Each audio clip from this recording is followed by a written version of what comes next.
are back. Here I am, Fly Navarro, and I got my good friend, Captain Mark Hill, also known as Hammer. What's happening, good time? You baby doll, what's going on, bub?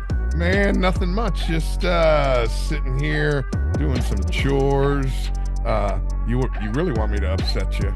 I uh, Uh-oh. while we're doing all this, I've gotten into this thing lately. I love making homemade bacon. Bacon? Bacon. So I got a slab of fucking pork belly outside on the smoker for Uh-uh. 3 hours at 180 degrees, dude. So what you got it in that fucking Cuban wood box, man? No, no, no, no, no. I got it in the old-fashioned white people Traeger grill, man. No, Oh I man. got it in the Traeger outside. And it's so funny. Before I jumped on with you, I was talking to my girlfriend, and she's like, "What do you got on the go today?" I said, "Well, I'm doing this, this, and this, and uh, I've got all that bacon I'm cooking today." She goes, "Oh, can you cook some of it up so when I get home I have it?" Because I love making every week on Monday. I'll make a whole big old container of bacon bits for salad. Come on. Come on, dude. Man, what do you like use like special woods like cherry and stuff like No, that or I'm just using Apple, nothing fancy. uh-huh. Really, for me, um, all the hard work goes into the brine I make. The Yeah, first couple of ones I made, I put way too much salt in it, and yeah, it was like biting into some salt pork.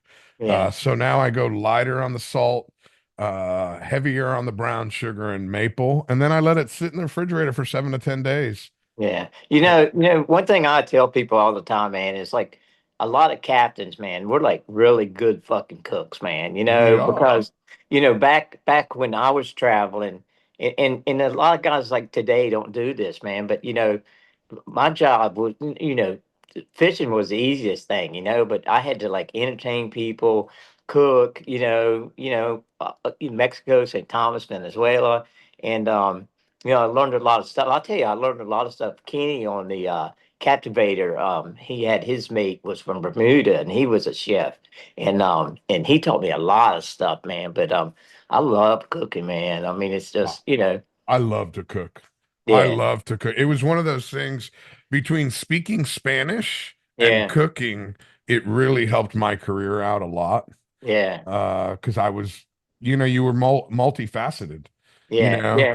and you hit on a point really, really heavy that people don't realize. Oh, I'm a fisherman. I'm a fisherman. Listen here, motherfucker. Yeah, We're an entertainer first. yeah, yeah, We entertain people.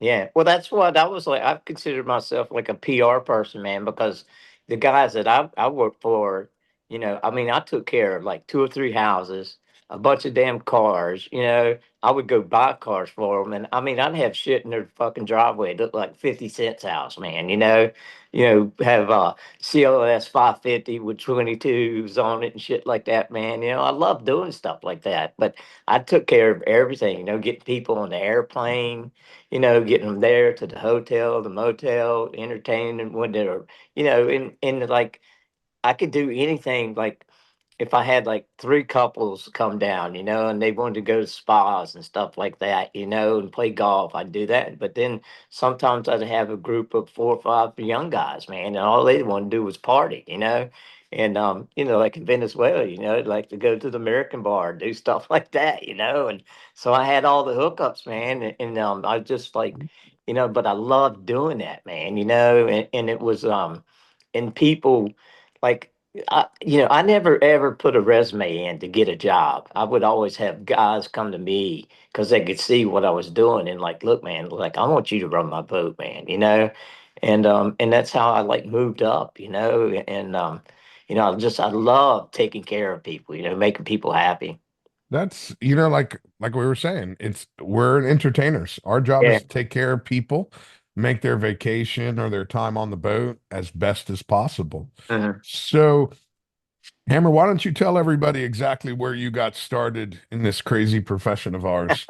How you Well, got actually, started? well, I tell you, dude, it's crazy because I have such a love for the water, and um,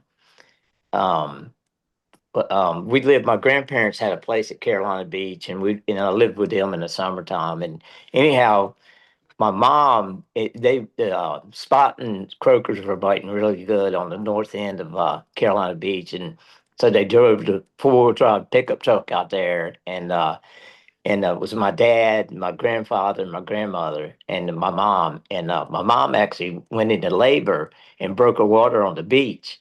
And my dad, and my grandmother, and my pawpaw, they're like, "Look, you got to get in the truck and drive yourself to the damn hospital. We're fishing." So she got in the truck, drove down like 5 miles down the beach, put air in the tires, drove to New Hanover Hospital, and had me in like 15 minutes. So Oh my yeah. gosh. So I was almost dropped on the water, man, in the salt water. But I started off, man, like in Carolina Beach, and I loved fishing, man, and I would fish on the piers all the time, and I have guys, kind of like pier fishing, man. It's like the end of the pier. I don't know if you've ever been to the end of the pier, but like that's the best guys out there, that are like fishing with kites or king mackerel fishing and stuff like that. And I had an old guy invite me to come out there, and so I was like, damn, man, I could go to the end of the pier, man. And I just learned how to. I don't know. It's just I had a lot of people that taught me the best way to be able to catch fish. But I took in my grandparents' place was right across from the docks at Carolina Beach, and I'd get up every morning at 5 o'clock and go down there and just sit, hoping somebody would ask me to go. I mean, this was like 2 or 3 years, and then I'd be there at the end of the day when they come in, clean fish, wash boats, and stuff like that. So, but one day a guy named you probably heard this guy named Hot Dog Bruce Sessoms. I mean, he was a real good fisherman from up his way, and he had a little Ricky Scarborough called the Fireball with a red hull on it. And I was down there at 5:30 in the morning, and his bait didn't show. And he's like, "Hammering, man." He goes, "I guess it's your day." So I was about 15 years old, and he took me offshore, and man, I didn't know. I mean, I didn't know the difference from my dick and a treble hook right then. And so I went offshore with him, man, and we caught some fish. And then he's like said, he let me. His mate came back. He had like ended up in the hospital. Had something happen, and but he let me fish with him the rest of the summer. And then the next 2 summers, he hired me on full time. So that's kind of how I got started. But we didn't catch every now and then we'd catch a sail, but it was mostly like blackfin fishing, king mackerels, Spanish, shit like that. But so I kind of heard about we went up to Hatters to fish the Hatters Marlin Club tournament, and moving up the beach there, we got to fish the blue water, and then that's when I caught my first blue marlin, and that thing I think it was like 426 or something like that, and once I got a taste of that type of fishing, I was like, this is where I want to be. So then I moved up to Hatters, and I ended up fishing with Jerry on the tuna duck for a couple of years, and learned a lot of stuff with him. I mean, there's a lot of guys up there that taught me like Buddy Hooper, and I mean, it's crazy because it was like I don't know. It was like people could see the determination that I had, and I wanted it so bad that guys would like come to me, like that guys that were really good, because I mean, you might have 30 boats, charter boats there, but you got like 3 or 4 guys that are the shit. Yeah. And those guys would come to me and like, look, man, like we see how you work, man. You want to fish with me. And so that's how I've like moved up, man. It just I loved it, man. I mean, I was so into it, and it was just all I wanted to do was catch and kill shit, man. You sort it out when you get to the fucking dock, man. It's stack them up like cordwood, man. Oh my God. I love fucking being piled up and covered in blood. I mean, belling, freaking gaffer dolphins and, just blood flying everywhere, man. It's the greatest feeling in the world. It is. It is. Yeah. I mean, dude, it's like it's crazy because it was like and you don't see this nowadays, man, because everybody's like all these fucking I mean, a lot of these like, cats that are fishing now, they're all like clean and neat and all this stuff, and they if they get a speck of blood on them, they feel like they're dirty. But man, I mean, I would take and fish, and I mean, I'd buy a brand new T-shirt, and it'd be so bloody I'd have to throw it away that day. That was it. It's like every day I'd have to wear a different A pair new of shorts. shirt. Yeah, but it was just I just love killing shit, man. Yeah, it's totally different than it is. Well, I say that it's hard to say that it's different now because there's a bunch of young kids that I'm not running across, but they're probably out there and they Yeah, love it. They yeah. love it just the same. But it, Oh, it really is totally different nowadays because the yeah. boats are different. Well, You know, I tell you what, and you know this, I'm real close with the Duffys, and they've helped me out a lot with when I got sick, and helped supported me to financially and stuff like that to be able to get by, and help me with getting a leg and things like that. But it's like that kid that they got on there now running the boat, man. I mean, he came off the dock and never been offshore before, and John and Jeremy taught him how to fish, man. They just freaking won the damn Triple Crown, in I Costa rem I Rica. I remember when Jeremy was the mate on the boat when Scott Walker was running Yeah. the Yeah. boat. Well, see, I took, when I was running the liquidator out of the Ocean City Fishing Center, they had I think it was a 50 post at that time. And they would stay on the boat. All of them would stay on the boat. All three Jeremy boys, and their dad like told me, he's like, "Look, Mark," he goes, "I want you to take care of these cats. Make sure that they stay out of trouble and stuff like that." And they were all like 14, 15. I don't think any of them had their driver's license, but Jeremy and John, man, they would get up like every day, man, and they'd be out there, and I'd take them with me, man, for the summer, and they'd second mate, and rig baits, and I showed them how to rig baits and hook fish and stuff like that, But it was a really good. I don't know. I love doing that, man. One of the things I love doing was I love taking guys that had never ever been fishing before, and I tell these cats, man, I was like, look, I said, if you stick with me for a year, I'll teach you more in a year than you'll learn with somebody else in 5 years, and I would just slowly take them through things, like twitching and wire and making rigs, and I mean, I would take guys, they would rig up baits, and I'd look at them and I'd just throw them down over, man. It's like that ain't gonna work. Well, it's funny because there's a lot of captains out there that have unbelievable coaching trees. And Right. you have a pretty good coaching tree yourself. You have a Yeah. lot of guys out there that fished under you that Yeah. were unbelievable fishermen in Yeah. their own right. Yeah. Well, I got probably, oh my God. I mean, there's 10 guys that work for me that are running big boats right now, and doing really well. I remember Dave Fields came to me almost 2 or 3 years ago, man, and he like thanked me for, it wasn't only like the fishing part, but he goes, man, he goes like, you taught me how to be a real captain and and how to take care of my people. And I think at that point, I think he got a job. He was running the Hatter's factory boat. And cooking the food and making stuff and entertaining people and all that stuff. He took on to that, and I mean, he's like, I mean, Jimmy Fields was the same way. I mean, but I loved, those, it was like, it kind of like when I started fishing, those guys came to me because they knew that how intense I was about fishing. And, I wanted to catch everything. I wanted to be the best I could be and kick everybody's ass on the dock. And a lot of times I got my ass kicked. I mean, dude, I was docked in Mexico for 5 years beside Arch Breaker. All right. So, Damn. I mean, you talk about getting some ass whippings, man. And, and I went to him, man. I was like, "Look, dude, you got to show me what's going on, man. I can't take this." And we got to be real good friends, man. And between him, Chip, and Bull, and Bayless, and Paul Spencer, I mean, all those guys would work with me and show me stuff. Dave Gerard. I mean.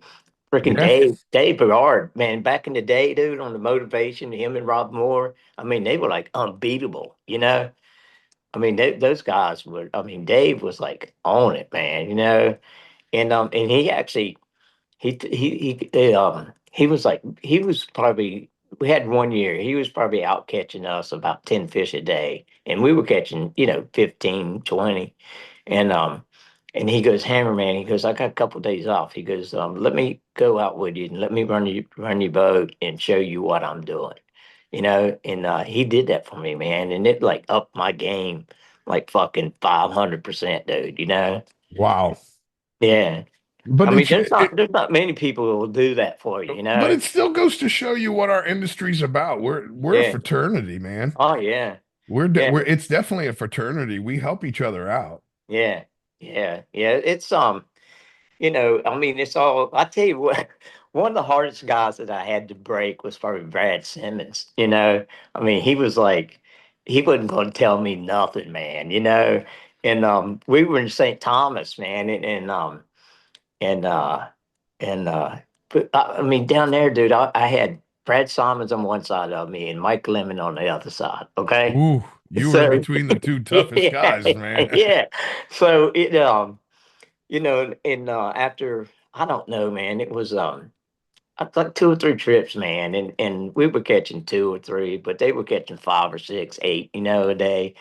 And I went down to Brad's boat, man, and went in there, and he had back then he had that old Hatters that the guy from that had the It was the Key Key Venture. Venture, yeah, yeah, and so I went in there and locked the freaking door, and I was like, "Look, dude, I ain't coming out, man. You show me what the hell you doing." And I said, "I'll stay here all night, okay?" And so he's like, "All right, Hammy, I'll go ahead and show you what I'm doing and what I'm using, you know." So he showed me his rigs and shit like that, man, and then we got on it, man, and I'll never forget.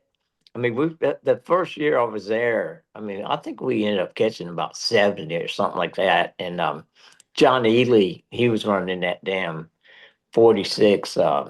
The Heinz Farley boat. Yeah, the Hans Barley boat. Yeah, and at the end of the season, John goes, Hammer man, you won like rookie of the year, man. He goes, I've been down here for a lot of years. I've never seen anybody come here for the first time and catch fish like you did, you know. So and I had John was a good dude, oh man. yeah. And I had Bobby Brown and Omi on the other side of me, and Bobby taught me a lot of stuff. I mean, things that he did in Hawaii and stuff like that, man. Dude, money can't buy what I was taught by people, and it's just I don't know. It's like I said, man. It's like when you show people that you just want this so bad, people will come to you and help you out, man. It's like you said, man. It's just we're a fraternity and we want to see guys do good, but then there's guys that were on the dock that I wouldn't even fucking talk to, because they were fucking ding dongs, and Listen, one thing I've noticed, and it depends on where you go, your actual definition of ding dong. So I'm not knocking the word. yeah, Uh, what I what I've noticed in this industry is if you're a straight shooter and you're a good person, uh-huh, anybody will help you. yeah, If you're an asshole, yeah. you get pushed out. Oh yeah, yeah. You Well, that's get kind of pushed what out. I kind of meant. It's like, Yeah. there's some guys that like, I don't know. I really, I had like, to me, I came up from the bottom, man. Okay, and worked hard to get to where I was at, and I really like had like issues with like guys that like were like worked in the corporate world, retired, their own retirement, they get their captain's license, pay $600 to go take a test. And all of a sudden, they're a boat captain. Okay, so then they're running boats, and I kind of feel like those guys were taken away from us, that work hard for this, and so it's like, there were, 3 or 4 guys on the dock that were like that, and they just, they weren't, they never went through the process like I went through. They just got their captain's license and all of a sudden got a job, and got a good job, but they knew not absolutely nothing about fishing. It's listen, there's something to be said about somebody that worked their way up. I worked a lot of years in the cockpit, and you know the difference between somebody that used to work in a cockpit and Yeah, somebody that never has. When you're in yeah, the cockpit, when your captain makes that turn to help you out, yeah. it makes a huge difference. Oh yeah. Well, the thing about it is, it's like when I worked with when I had Jimmy and Dave and the other guys working for me, dude, we all in the boat, man. It was like and Brad Simons taught me. Actually, I'll tell you, Wink taught me this, man. Wink said, when you're fishing, it's like you got to look at everything as a whole. The boat, the captain, the mate. You're the team. So you got to do everything you can with everything you have to be able to catch fish. And work together. And it was like when you're working with somebody that's really good, it's like you're thinking what they're thinking at the same time, and it's like you will make a turn and I would tell like Jimmy, man, I was like, all right, buddy, get ready, man. I see something, on this. I mean, I would have loved to have the sonar, because I remember Chip Schaefer, man. He came to me one day and he was sacking them up pretty good, and I was fishing. I went up there and found him up north, and he was just steady like right on him, and I'd go round and round him. I'd catch one or two here and there. And at the end of the day, I got him at the dock. And I was like, shit, man, like, what did you do, man? I mean, you were steady catching fish and I wasn't. He's like, Hammerman. He goes, you could be 100 foot away from him and never know it, and that was the truth, but nowadays with the sonar, you can It's see that totally fish. different. Yeah. When I worked for Billy Bohr, Yeah. we were down in Venezuela. I did 3 years with Billy. I had 1 year with Ed Roger.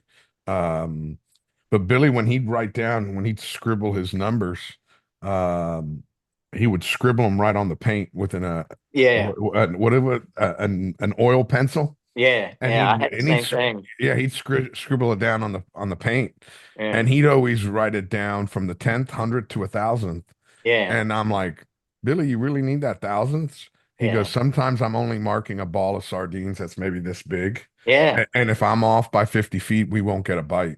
Yeah. Yeah. That's one of the things that Dave Berard taught me too. That was was writing down every bite that you had, where it Every was. single thing. Yeah, and I would do the same thing with that old pen, man. And I'd have the whole damn console, man, be covered up. It'd be covered up with slashes and the dash, and then numbers and stuff like that. Ah! But that's how we did it. I mean, it's like you said, like Billy said, man. It's like you could be 100 feet off of the ball and And never you're not know going to get a it. bite. No, You're not going to get a bite. And then after you go through it 2 or 3 times, you realize, oh, that ball's kind of moving in that general direction at this yeah. general speed. So when you do hook a fish, you have an idea where to go back to. Yeah. Well, the thing about it is though, dude, is like, back then, like in Venezuela, when I was fishing there, it took with no rate, no sonar and stuff like that. But I mean, I put up numbers, man, that probably guys today would do with sonar. And just by doing it the way I learned how to do it. I mean, my first day, I remember Jack told me he goes, I want you to fly to Venezuela, get us to the dock and stuff like that. And I forget somebody had been down there, man. The water, just like a bunch of green water had pushed off from the West Indies and it covered the place up and fishing was like terrible for like 3 years. And I was like, Jack, man, I was like, fishing ain't been that good in Venezuela. And he goes, well, I want to go anyway. So I took and left. I'd fished in St. Thomas like 20 days in a row, loaded it up that night, put the fuel tank on it, started chugging, got to Venezuela in like 26 hours, unloaded the boat. It was daylight. We loaded up the rod and reels and went fishing. And my first day out ever fishing there, I caught 29 out of like 45. And Damn. yeah, and actually there was a guy there, I forget his name, but he had a girl had a boat, a 47 Buddy Davis. I think it was called the Oh, Italian, uh, it was oh my Italian God. Yeah, it Southern was Balance. yeah, Tyler. Yeah, yeah, Tyler, yeah. Tyler. Yeah, but and he was like, "How many did you get?" I said, 29. He goes, "Ain't no fucking way, dude," you know? And so and then I had back then, we didn't have like, the Starlink shit like that. So I got on the sideband, and I called Bobby Brown and told him, 12 eggs, that what we caught. And like in 2 days, man, there was like 8 boats from St. Thomas ended up in Venezuela, man. It was like, and fishing was great, I mean, our best day was, I don't know, I think we caught 56 or something like that, white marlins. And I don't know how many, we caught, so many slams, super slams, and stuff like that. It's just, that place to me there's no other place in the world that you can go where you can have all three billfish in your spread at one time, a It's the deep blue one, a white, and a sail. it's the best fishing I've ever seen, and I've been Yeah, to a lot of places in this yeah, world. yeah. Nothing holds a candle to Venezuela. No, Nothing. no. I got invited to go there last year in November to fish a tournament, and Uh-huh. man, I was contemplating it really, really hard. Yeah. But Wonder why they can't open that up to us well, anymore. it's not that they can't open it up to us. It's just all the political unrest, man. It ain't Is it? safe. Yeah. People are hungry. Oh yeah. I was just talking to a friend of mine down there. We were chatting on Instagram, and I asked, how are things? It's like, it all depends. Very lucky, my business is still going, and I'm able, uh, I can afford stuff. But the problem is, there's not stuff to buy. Yeah. There's no food to buy. Yeah. Well, it's Sometimes it. the electricity goes out and, you paid for your electricity, but it's out for the whole city. Yeah. Well, it's the thing that I like learned in Venezuela. It's like you're either a multimillionaire or you're making $1 a day. There's like no blue collar people there at all. No, you're You either know? rich or you're poor. Yeah. Dirt poor. Dirt. I Yeah. rem I remember my first year down there. Oh my God. Oh, which brothers were these? It was a group of brothers. It was four brothers. Raphael Yeah. Yeah. at Diwudong, Yeah. And and Jesus. then it had one other brother. Anyway, so the youngest brother wanted, he says, Fly, I want to take you to the oldest brother took me to lunch once. That's a whole nother story. I'll tell you in a second. But the youngest brother wanted to take me to his house and have his mom cook for me At the casa. at La Casa. Well, the thing is, Uh-huh.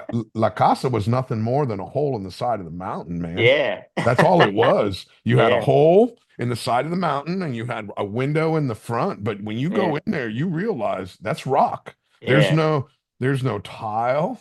There's Yeah. no, the floor is dirt. It's Yeah. clean, Yeah. but it's rock.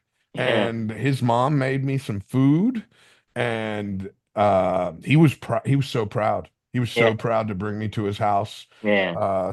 Especially being the fact that I speak Spanish. Yeah. I'm the son of two Cubans, so listen, he's a Latino also, and I Yeah. want him to see where I live, and I want him to meet my mother, Yeah. and I did. And Mhm. he was so proud of it. His mom was a sweetheart of a lady, but his brother, I'm trying to remember his brother's name. It's the oldest brother. He's like, "Hey, do you eat sancocho?" And I'm like, "Oh yeah." He goes, Yeah. Tomorrow I'm gonna take you to the best sancocho there is." So they took me down to Puerto Azul, which is Uh-huh. about 30 miles Yeah. Yeah. to the Yeah. east of Yeah. Caraballena. Yeah. And we go into this place, and it's right on the corner of a building. So there's two doors in, there's one on each side. But we're not talking about like a swing open door. This is like a pull open garage style door. And we go in there, we sit down, and the owner comes out, "Hey, I want you to meet a friend of mine. He lives in America. I wanted him to try your sancocho and your food." And the guy starts talking to me. He goes, "Hey, bring us two sancochos and a bottle of guarapo and also the Mhm. menus." So we ordered our food, but by the time we were ordering our food, here comes the sancocho. Yeah. and they put this bowl of sancocho in front of me. And Hammer, let me tell you something. I'm gonna describe this because I know there's gonna be people listening that aren't watching. You Uh-huh. got a little piece of carrot, Uh-huh. you got a piece of potato, you got a boniato, you got a yuca, and then Uh-huh. I had a Jack Crevel head Go ahead. with one eye looking at me like this, man. And I'm looking at this Jack Crevel, I'm like, son of a bitch. And I have a rule, and to this day I still follow this rule. Uh-huh. When I'm in another country and somebody gives me something, Right. you got to try it. Oh yeah. You got to try it. Fuck But man, yeah. I know what a Jack Crevel is, man, and I know I Uh-huh. do not want to have to eat his eyes or his gills or any of this other shit. And I'm looking, and I look over on his plate, and all he has is a rib section of the Jack Crevel, and Uh-huh. I'm like, son of a bitch, I'm the American here, so Uh-huh. they wanted to give me the the head. They wanted to give me the part that was, most valuable. Right. I'm like, man, what am I gonna do? Am I gonna like eat the eyeball out of this shit? What the fuck am I gonna do? And I keep looking over at him to see if he eats that rib cage meat, which is just as nasty. Uh-huh. I'm gonna have to do something with the head. Well, we Uh-huh. got about halfway through it, and I'm trying to pick at the carrot, I'm trying to pick at the potato and everything else when Uh-huh. the owner of the restaurant shows up with our regular lunch. Uh-huh. And I'm like, whew, let me not eat anymore and ruin my appetite. Uh-huh. I got out of having to suck on that blue runner or that fucking Jack Crevel's head, man. Yeah. It was great. No. It was listen, I could sit here and I could talk for hours Oh. about Venezuela. I Uh-huh. loved Venezuela. Yeah. You It know, was I tell you, we had one thing that I always did do is everywhere I went, I took care of the local guys, man. I mean, I would pay guys to wash the boat. I'd hire, one or two guys to go with me on the boat as second mate, or guys put them up in the tower and watch fish, yeah. And I remember like in Venezuela, man, like Raphael who ran the dock. Um, those kids down there, man, they would sit there when I would leave. They would go down to the dock and sit there every day and say, "Donde estás, Martillo?" You know, when's Hammer getting here? I mean, they would sit there and wait a year for me to get there, man. And when I'd get there, I would, buy, when I left, I would like, how old are your kids and stuff like that, and what do you need? And then, I'd have all that stuff packed up. So I was like Santa Claus when I got there, man. I would, give these guys things that they couldn't afford or buy. I mean, like one of the biggest things like they didn't have was like peanut butter. All right, now I gave a cat a jar of peanut butter, and they like fucking flipped the fuck out, man. So I like took like 2 cases of peanut butter down there, man, and like gave them to all the kids on the dock, and they loved it, man. But I remember I had this guy Jesus, he was washing my boat, and I was paying him, I was giving him like $25 a day, man, which was like probably That's like a lot of money. well, a bee back then, I mean, it was 6,000 bees to $1. Okay, Wow. so most of the stuff back then, so $25 was about 100,000 bees. I mean that was like being rich. And go in the boat and I'm cleaning the inside out and getting ready to cook my stuff, man. And I come out and he's like sitting in a chair drinking a fucking Polar, okay? Oof. And I was like, "Hey Zeus, what's up, man?" He goes, Martillo. I look up on the boat and there's like five like little kids, like He 8, 10 years subbed it old, out. He watching subbed the it boat. out. Yeah, and he goes, Oi, he goes, Mia Hefe. And so he like hired like four little kids to watch the fucking boat, man. He's sitting Oh back my like he gosh. was Big Dick Daddy, man. But me and Rob Moore, we took his mate. I think his mate was Antonio, and he was the guy who was catching all the bait, at night too for us. Him and his dad, Yeah, that whole family, those were the Power Rangers. yeah, they were. But we took. He had this like I don't know, it's like a 26-foot Ponga, and it had like two like 30 twin like 30 horsepower Yamahas on it with the handles on it. Yeah. So he invited me and Rob to go fishing with him. So me and Rob get on this fucking thing. We go out there. We got four poles, no gas, no nothing, and we go to the bank, and I mean that's tough fishing in a 26 foot ponga, man. Oh my But yeah, God. but we ended up catching. We caught two blue ones. We caught one was probably about 250, and threw him in the boat. And then we caught another one was about 500, and tossed him in the boat. With no gaff, no nothing, man. I mean, it was some shit going on, man. I mean, Fish wrestling, man. no, me and Rob like grabbed a bill on this damn thing, man, and he had no gloves, no nothing, man, and just drug that thing over the side, man. He was flipping around, almost knocked us out of the boat, man. And it was shit going on, but we got him, man, and me and him were like all chafed up from the fucking bill and shit like that, man. But you know. He was a great fisherman. Oh my God, dude! I tell you what, man, and Rob came up the same way, man. I mean, fishing out of Fort Pierce. He worked for Chip for a lot of times, and then He worked for worked Billy with Dave before Farrar. I He worked did. for Billy, yeah, Yeah. on El Zorro, and then when he's got on the back then he was running the Escapade, man, and we were, at that time a lot of people don't know it, but it's like we were stacking up the numbers like they do in Venezuela, like like the guys on the Big O do. I mean, what did they end up catching like 4,000 fish last year or something like that? Oh yeah, when they were up in Mag Bay. Yeah, something like Yeah, that. yeah, and the record back then in the Atlantic Ocean was Hank Manley back in. He had Mike Amon running a 54 Jim Smith for him, and they called 1,111 billfish, and that was like the record for the Atlantic Ocean. And so my job, I wanted to beat that, and so we went to Venezuela and stuff like that, and then I was, St. Thomas, Mexico, and I was docked beside Hank. Hank was actually on the Escapade was on me on the other side everywhere I went, and he knew that I was out there to get his number, and and he came down to the boat, and I told him one day how many I had, and then he goes, "I'm gonna see your logbook, man." He goes, "You got to show me this." Yeah, so I pulled out my logbook from Mexico, St. Thomas, and Venezuela, and that first year down there, between all three places, we ended up catching 1,585 billfish. Wow. And yeah, and but then I think Chip went down there and then he busted that out when I wasn't there when Chip and Arch, No, started going down. I was down there when Chip was there with Chip Grant. Jimmy Grant when they Yeah, caught 16 and change. yeah, yeah, Yeah, yeah, I mean they crushed it. yeah. Well, Jimmy's a hell of a fisherman too, and Jimmy came up the same way that I did. Us guys fishing out of Ocean City. I think that was one thing that taught me how to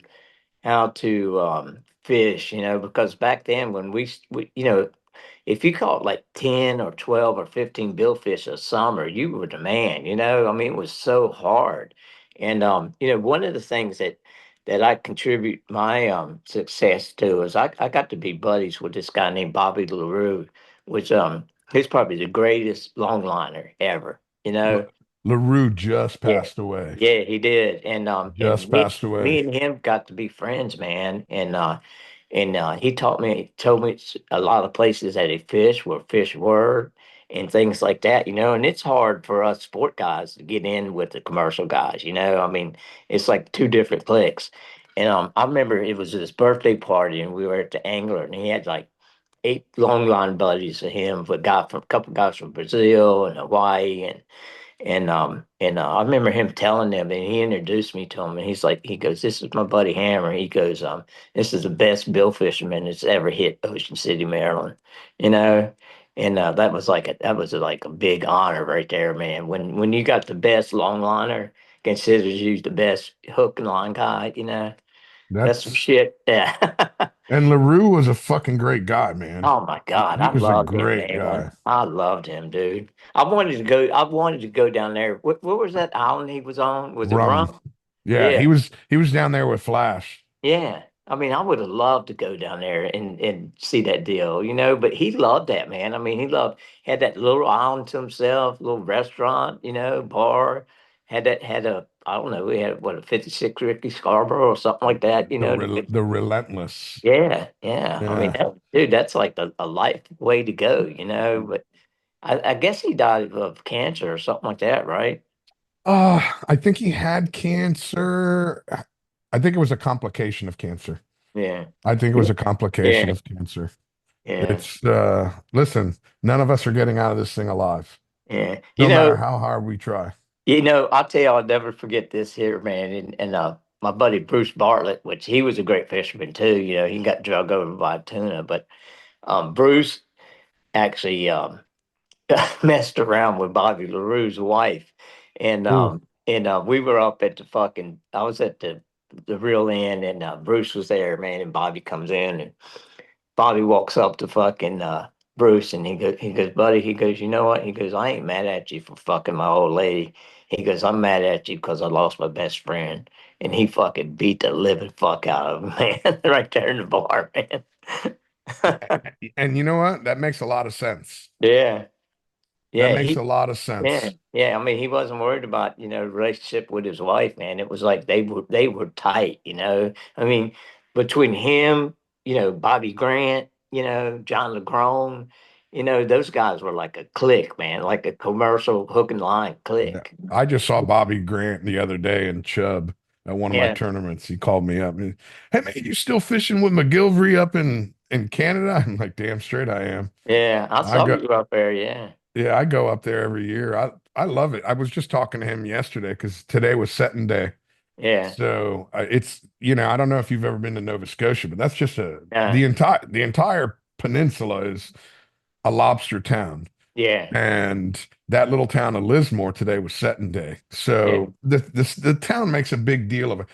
Mind you, there's only 100 people that live in the town, but if you're Mhm. not a lobster fisherman, you're part of the family that is, and they all sit there at the dock and bless the fleet as they go out, and No it's way. man, it's cool as shit. It Yeah, really is. If you I'll grab a video off yeah. Facebook today and I'll send it to you so Okay. you can see it. It's I tell you what, one of the coolest things I ever and I really like, and I'm Catholic, man, and most of those people in Spanish countries are Catholic too, and I really loved when we would go out to the cut there in Venezuela. There was that little spot, that little hole dug in the wall, where and they had the it Virgin had, Mary. yeah, it had Virgin Mary, and they would light a candle for themselves every time that somebody would go out in the panga. And because I would fish, like I was like the only guy that would fish till dark. I'd fish daylight to dark. I mean, I would leave. Other guys would leave the dock at 9 or 10 and quit at 5. I mean, I was. We were standing there at the end of the night, holding our line. Waiting for a bite.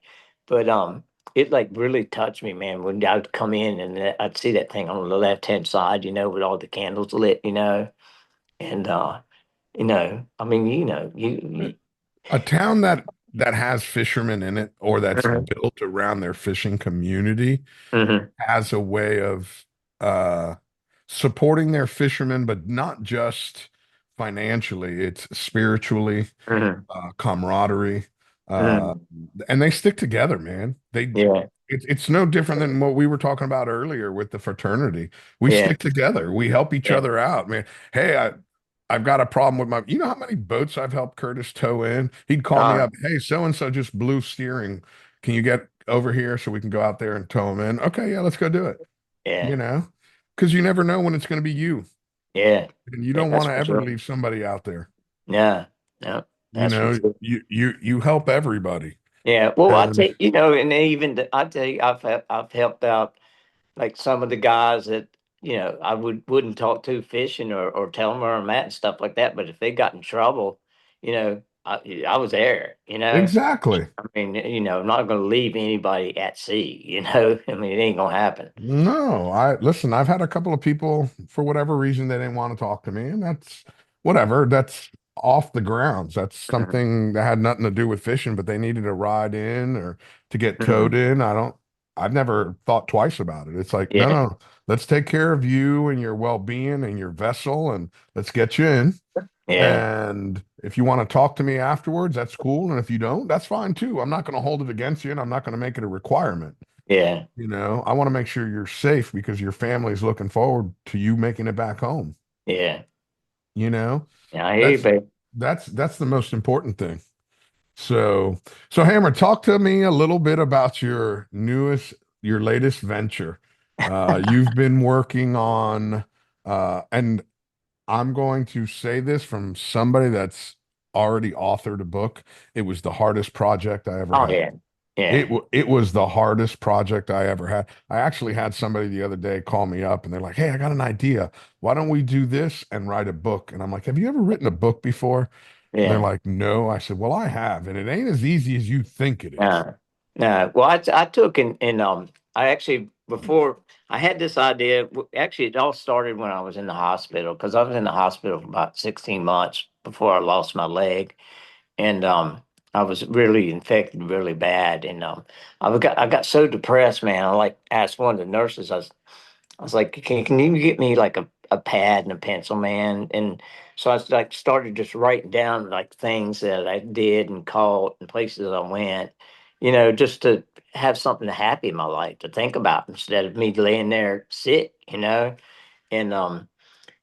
so I got all this stuff together and I started talking about things on Facebook and stuff like that. And people were like, look, man, you need to write a book, because, I love like the history of boat building and the history of how modern fishing guys, we got started and things like that. And so I started putting this book together and I called Johnny Savage, his book Into the Stream, it just came out. And I called him up and he's a good friend of mine from Virginia Beach. And he goes, man, he goes, you're going to write a book. He goes, you got to have somebody represent you, So he used this company called Manuscripts Publishing and this guy named Eric Kozer that owns it. And so I called Eric up and told him about what I was going to do. And he got so excited about it, man. And he called me like 4 or 5 more times and we talked about it. And so, but so I ended up hiring those guys to help me get through this book because,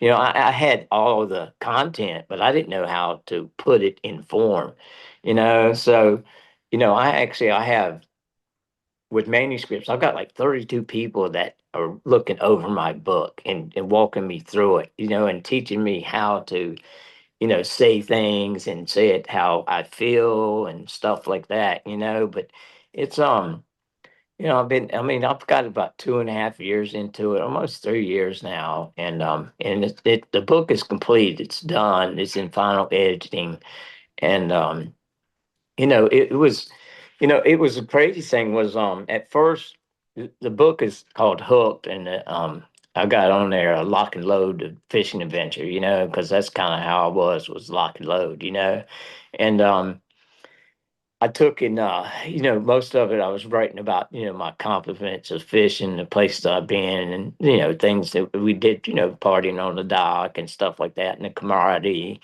And I was up to about 45,000 words, and they're like, look, man, if you're going to do it, my editor told me, for a memoir, I got to be about 80,000 words, and I'm like, how the hell, where am I going to come up with 35,000 more words, And so I've got this old timer that I met here in Rachel Beach, and I met him like 30 years ago at the Big Rock. He had a boat called the Eco Trip, and kind of just talking to him about the issues that I was going through and things like that. And so he was willing to help me. And but anyhow, he told me, he's like, Hammerman, he goes, if you're gonna tell your story, he goes, you got to tell the whole fucking thing, everything, And so then, that's when I opened up about, all my issues that I had with, egoism and my attitude and running around, partying, and all that stuff, and things that led to, where I ended up, before I got to where I'm at now. And, and that's like, I have like 32 beta readers that read my transcript once a week. And most of these guys are like mystery writers. So, but they would like email me back and stuff, and like, man, it's like this can't be true that you did this, I mean, are you making this up? I'm like, no, I said this shit really happened, So, I mean, they're super excited about this a book, and I was in the hospital for about 2 months. I fell probably about 4 months ago, and I cracked my head open, and I ended up with a really bad brain injury, and I couldn't walk, I could barely talk, and I had to go to physical therapy for 6 weeks to learn how to get mobile again, and I got really scared because I took and it was like I couldn't remember anything. I couldn't, you know, come up with a full sentence and stuff like that. And my doctor came in and I like told her, I was like, how long am I gonna be like this? And she goes, Mark, she goes, brain injuries, she goes, you might get better in a month, maybe 6 months, maybe a year, maybe never, And so I was like really scared and depressed about it's going to be like this. And then fortunately, I snapped back to it. And, I've had a lot of things that have being that close to death again. It, um, it really puts you in a different place of being grateful for the things you have, And I've had this girl that I've known for a long time, and she's come into my life, and she's like really picked up my whole attitude about everything. It's like changed, I mean, I'm really happy. I'm probably the happiest I've ever been right now, That's and good. yeah, and the cool thing about it too was while I was sick, I kept up with my revision editor and my cover editor and stuff like that. So they went ahead and did stuff for me in the book that I was supposed to do, And so we've got the book is right now it's in final reading, and we're getting the cover together, which I sent you a picture of the cover. Actually, I can't remember the guy, but a cat from Miami, he did that for me. It looks like Richard Gibson's picture. Yeah, yeah. Well, it is a Richard Gibson picture, Yeah, but okay. somebody from down there took and put in the hooked in my name and stuff like that, and Okay. so that's going to be on the cover, and then I've got those other pictures will be in the book. From I got a bunch of pictures from Venezuela, Mexico, and stuff like that. That'll be in there too. But it it's been hard, man. I mean, I'm telling you, and I don't know how much money you got had in your book, but I mean, I got a ton of money in this thing right now, and I had a ton of money in my book, yeah. Well, and I didn't make it back. But yeah. I'm okay with that. Well, That's just me. I'm okay with that. yeah. Well, where I'm at with my book now, at first, like I said, it was all about fishing, but I had like one of my readers, he called me and he was from like New Zealand or something. And he was like Hammerman. He goes, somebody's gonna read this book and it's gonna save their life, because they're gonna see all the challenges that you went through and you never gave up and you always came back, And so that's kind of like but and I'm really excited about this. I got 2,000 books that I get right off the bat that I've paid for, and then I'm going to do like a book tour up and down the East Coast to get rid of those things. And then once I get rid of them, actually the guy that owns the Apache Six has a company called Ingram Sparks, Okay.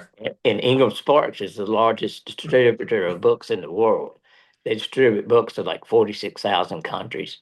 And they're going to take my book over at that point and do all the distribution, the marketing, the sales, everything. So I'm really super excited about that. But then the guy at Manuscript wants me to do a speaking tour, motivation tour, for corporations and stuff like that. So he's getting that set up. Different corporate places where I can go speak for an hour, tell, a little bit about fishing and then my struggles, and it's gonna be called the Never Give Up Tour, I so like it. yeah, so I'm really super excited about that, and those things you get paid pretty good to do those things too. Check that shit out. Now, I got a question for you. Do you feel, and you don't have to answer this if you don't want to. I'm just thinking about it as you talk about it, as uh, the gentleman from New Zealand says, you might be able to help somebody out, but did you feel that writing this book was able to help you heal in Oh some yeah, of the issues that you had? oh yeah. Well, the biggest thing is actually when I got into the second part of telling my whole story. When I was able to take and I put everything I hired this girl and she takes and puts everything in transcript, but I've taken write it down on a tablet, okay? And so when I was able to take and put on pen and pencil everything that I'd ever done right or wrong in my life, I was able to see, the things that I did and why I did it and stuff like that, and it was actually, and this guy that's my mentor down here, Dale, I took it to him and let him read it, it's just I don't know, it just felt so good to and then I'm like telling my story to like 32 people, once a week, and getting it all out, and it was really a big relief to be able to tell, it's kind of like I don't know, dude. It's like a lot of times, and I was like the biggest person for like holding stuff in and not showing my emotions and stuff like that, and even though we're grown ass and think we're badass, man, it's okay to fucking cry, man. I mean, it's There's a nothing good wrong a, with a it. good cry, man, to fucking clear everything up, and but it was great for me to be able to get all of that stuff out, and that's kind of there's gonna be a lot of things that people are gonna read in that book that I was really good at hiding that I was doing that probably never knew. And I put that out there because, I mean, you know how the sport fishing business is, man. There's a lot of partying going on, and I've lost probably 15 friends to partying, you know, for either drinking or, doing Listen, it's yeah. part of the lifestyle. Yeah, it is, but I don't know. Thankfully, I don't know. I have this feeling like there's like some of us you just can't fucking kill, and I feel like I'm one of them motherfuckers, I mean, I should be dead about 100 fucking times, man, but it's not. But I feel like I don't know. It's like I feel like, God's put me here on this planet for a reason. I lost my leg for a reason. And it's to be able to get stronger and be able to help people out that need help. I mean, I give my phone number out to, I've got like a lot of like young guys that I go and meet with and talk to, and I have them call me when they have problems, man, because I can tell them. I was like, look, dude, I can tell you how to do everything fucking wrong. All right. I've done it. You ain't one fucking thing you can tell me you did that I ain't fucking done worse. Okay. So and I have these young guys that depend on me now, and they call me up all the time when they have problems. And before they go out and instead of you know, just getting over to working through it, and they go out and either use or drink or get fucked up and end up in jail and shit like that.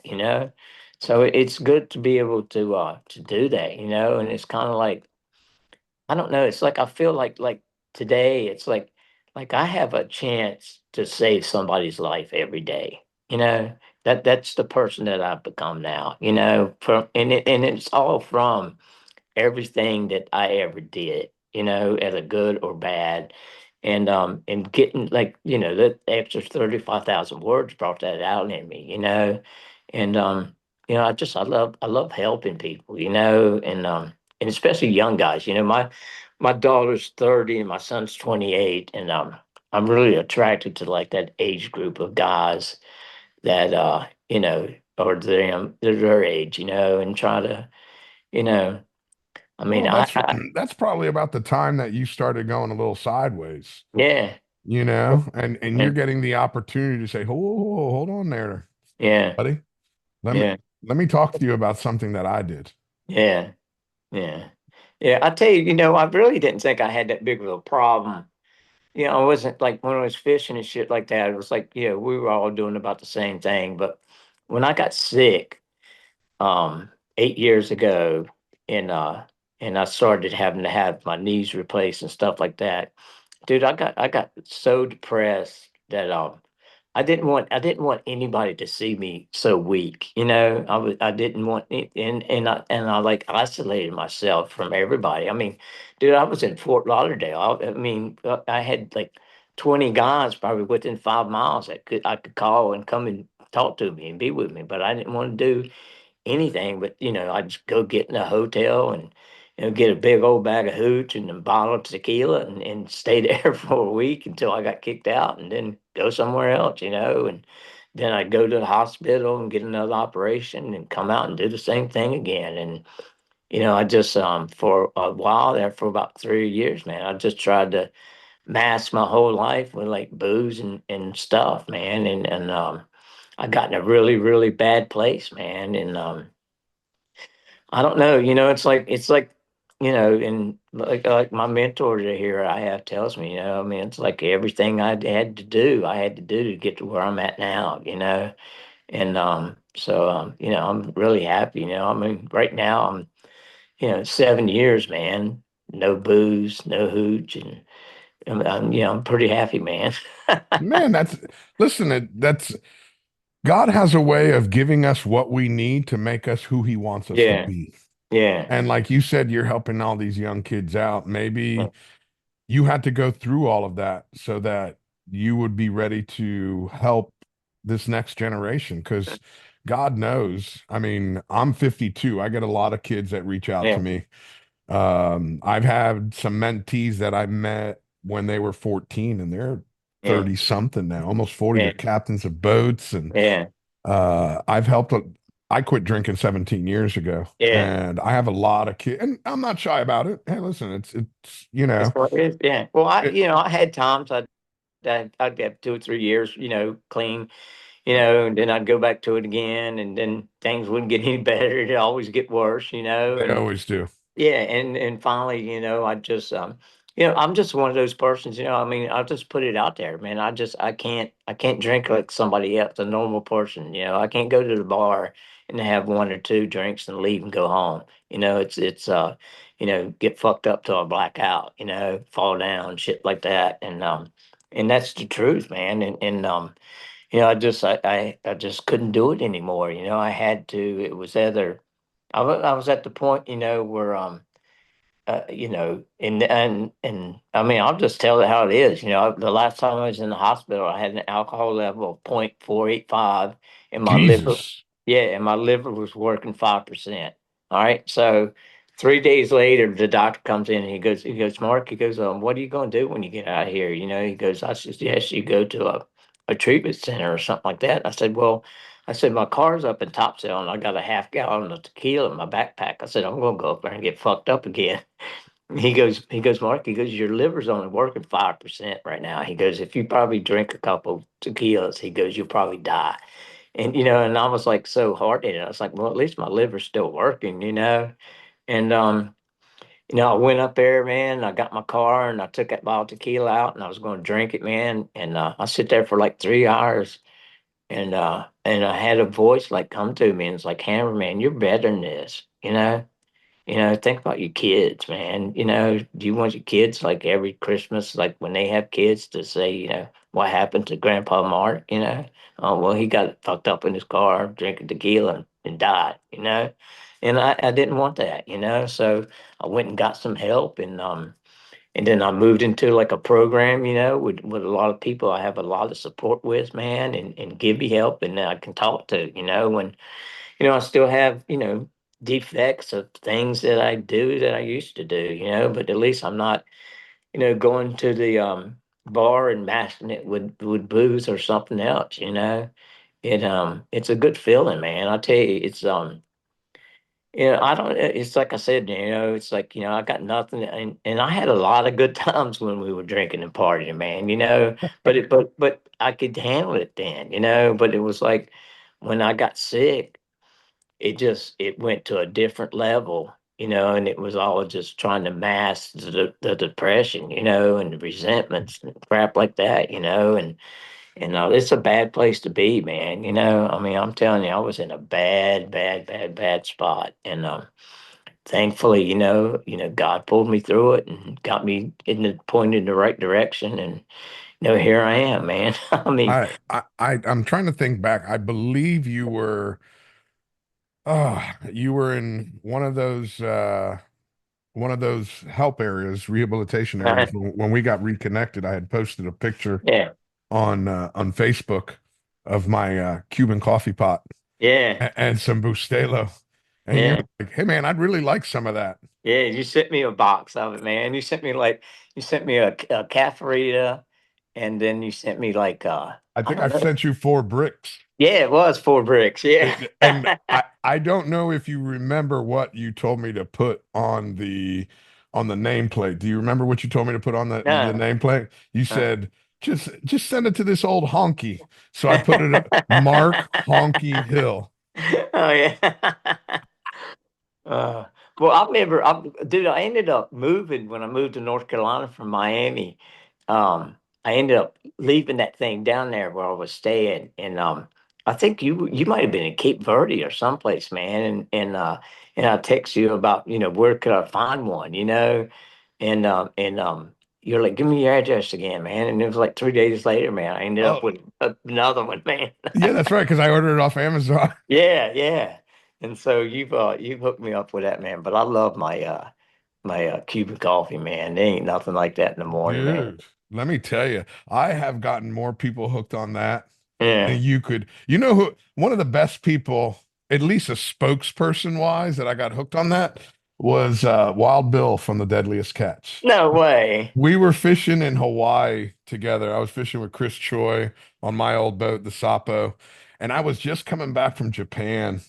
And I had to connect in LA, and somebody had invited me to fish a tournament in Hawaii. So I flew all the way to LA. I ditched the end of my ticket, and I bought another ticket to go back to Hawaii. Mm. So I went out there, but I had my Cuban coffee pot because I travel with it everywhere I go. Uh-huh. And at 10 o'clock and at 2 o'clock every day on the boat, I'd make some Cuban coffee. Uh-huh. I'd pour that shit around. Finally, Wild Bill's like, hey man, I need this stuff when I go crab fishing. And I'm Yeah. like, give me your address, dude. Yeah. Don't Yeah, I even love bother Wild looking Bill. for.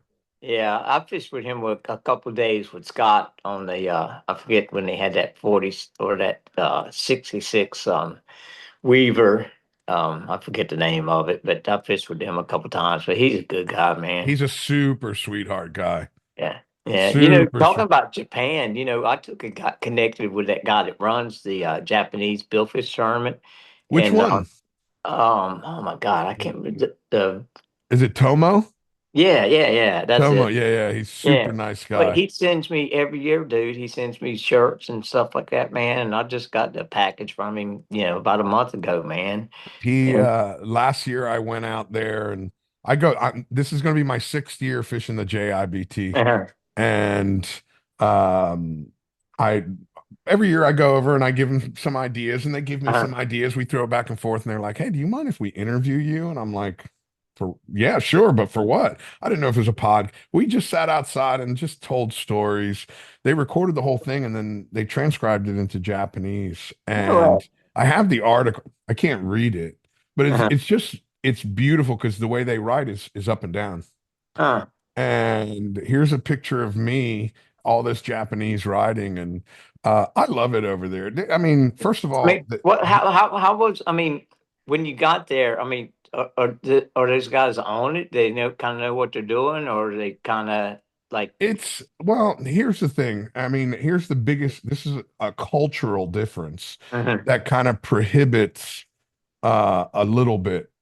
Most of the captains are owner operated. Uh-huh. So if you own the boat, you want to run the boat. Right. They might hire people to take care of it, but they don't have a professional crew that works on it full time. I So you got do so you're only fishing on your boat on your days off. you. So there's not people that spend 300 days a year fishing like we do Right. over here on the East Coast. Right. Um, the tackle they have is second to none. Uh-huh. I had the opportunity to I didn't fish with him, but I got a chance to meet with him. I fished with a few people with his reels. His name is Ken Matsuda, Uh-huh. He was the head engineer for Toyota Formula One, Wow. and and on his time off, he started a small little reel company, and it's called Matsuda Reels. He's an engineer, so he built this thing. You know how we have our drags on the right side Uh-huh. with our handle? All right. Well, he has the drag on the left side with the handle on the right side, so they never have to, you don't ever have to worry about it getting knocked into Yeah. freeze.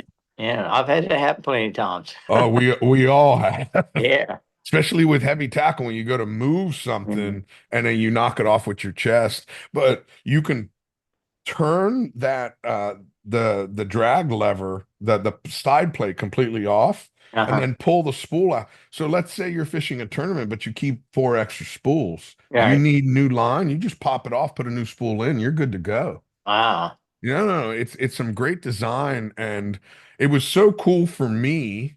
I actually took some pictures, and then I even when I met Ken Matsuda, he had one that he made fully in titanium, and Mm-hmm. I took some pictures. About a week later, it was my first time in Japan back in 2016. I had lined up with some of the guys here in the US. I wanted to go to the factory in Osaka to see Shimano. Uh-huh. And I was talking to an American guy that worked there, and next thing you know, Mr. Uzo Shimano comes in, and we started talking. Spoke very good English, Mm-hmm. and then he asked me. He goes, "So, what do you think of those Ken Matsuda reels?"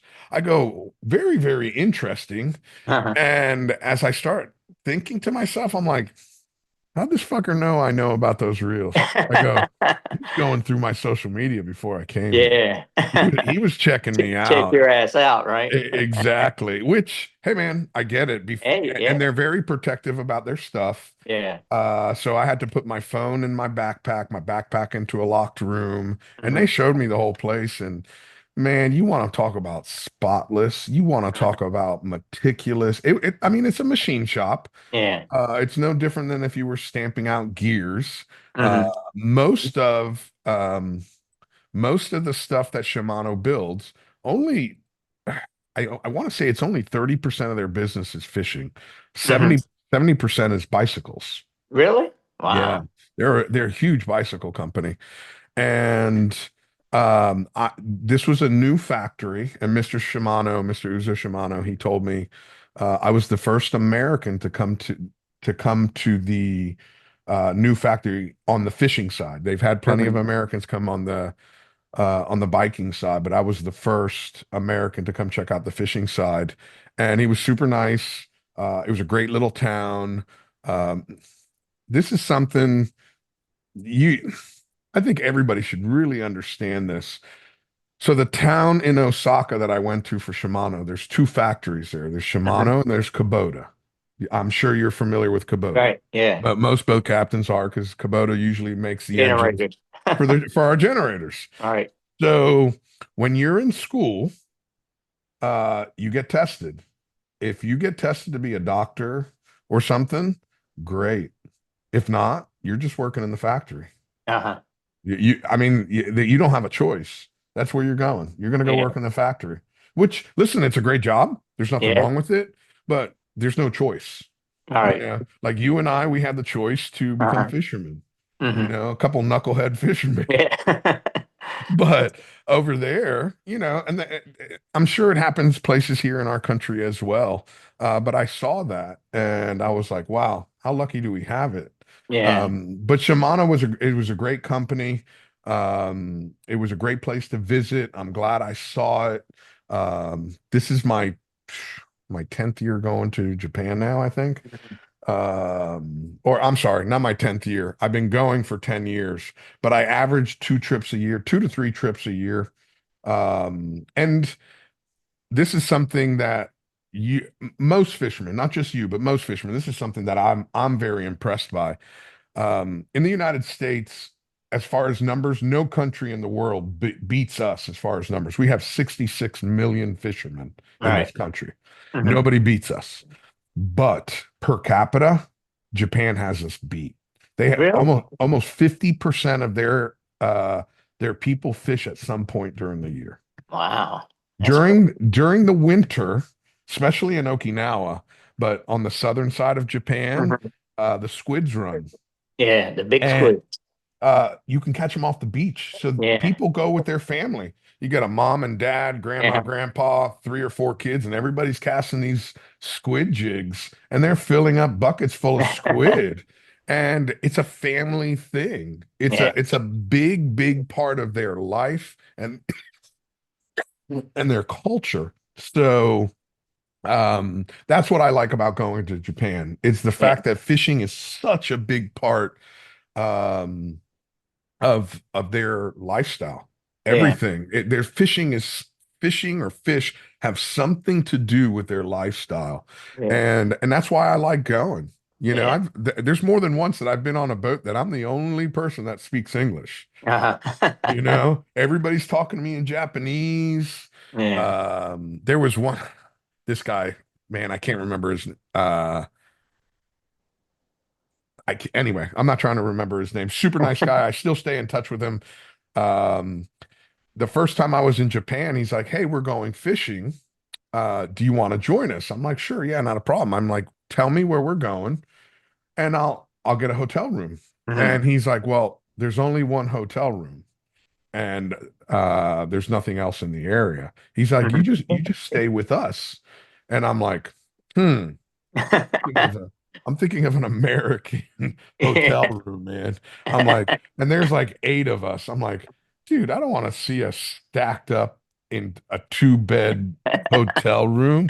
What am I gonna do? And I'm freaking out, dude. I'm like, what am I gonna do? And I tried, I tried. Anyway, long story short, we got to this hotel room and they had like 4 bunk beds, 2 extra room. I mean, you could sleep like 16 people in this hotel room. Yeah.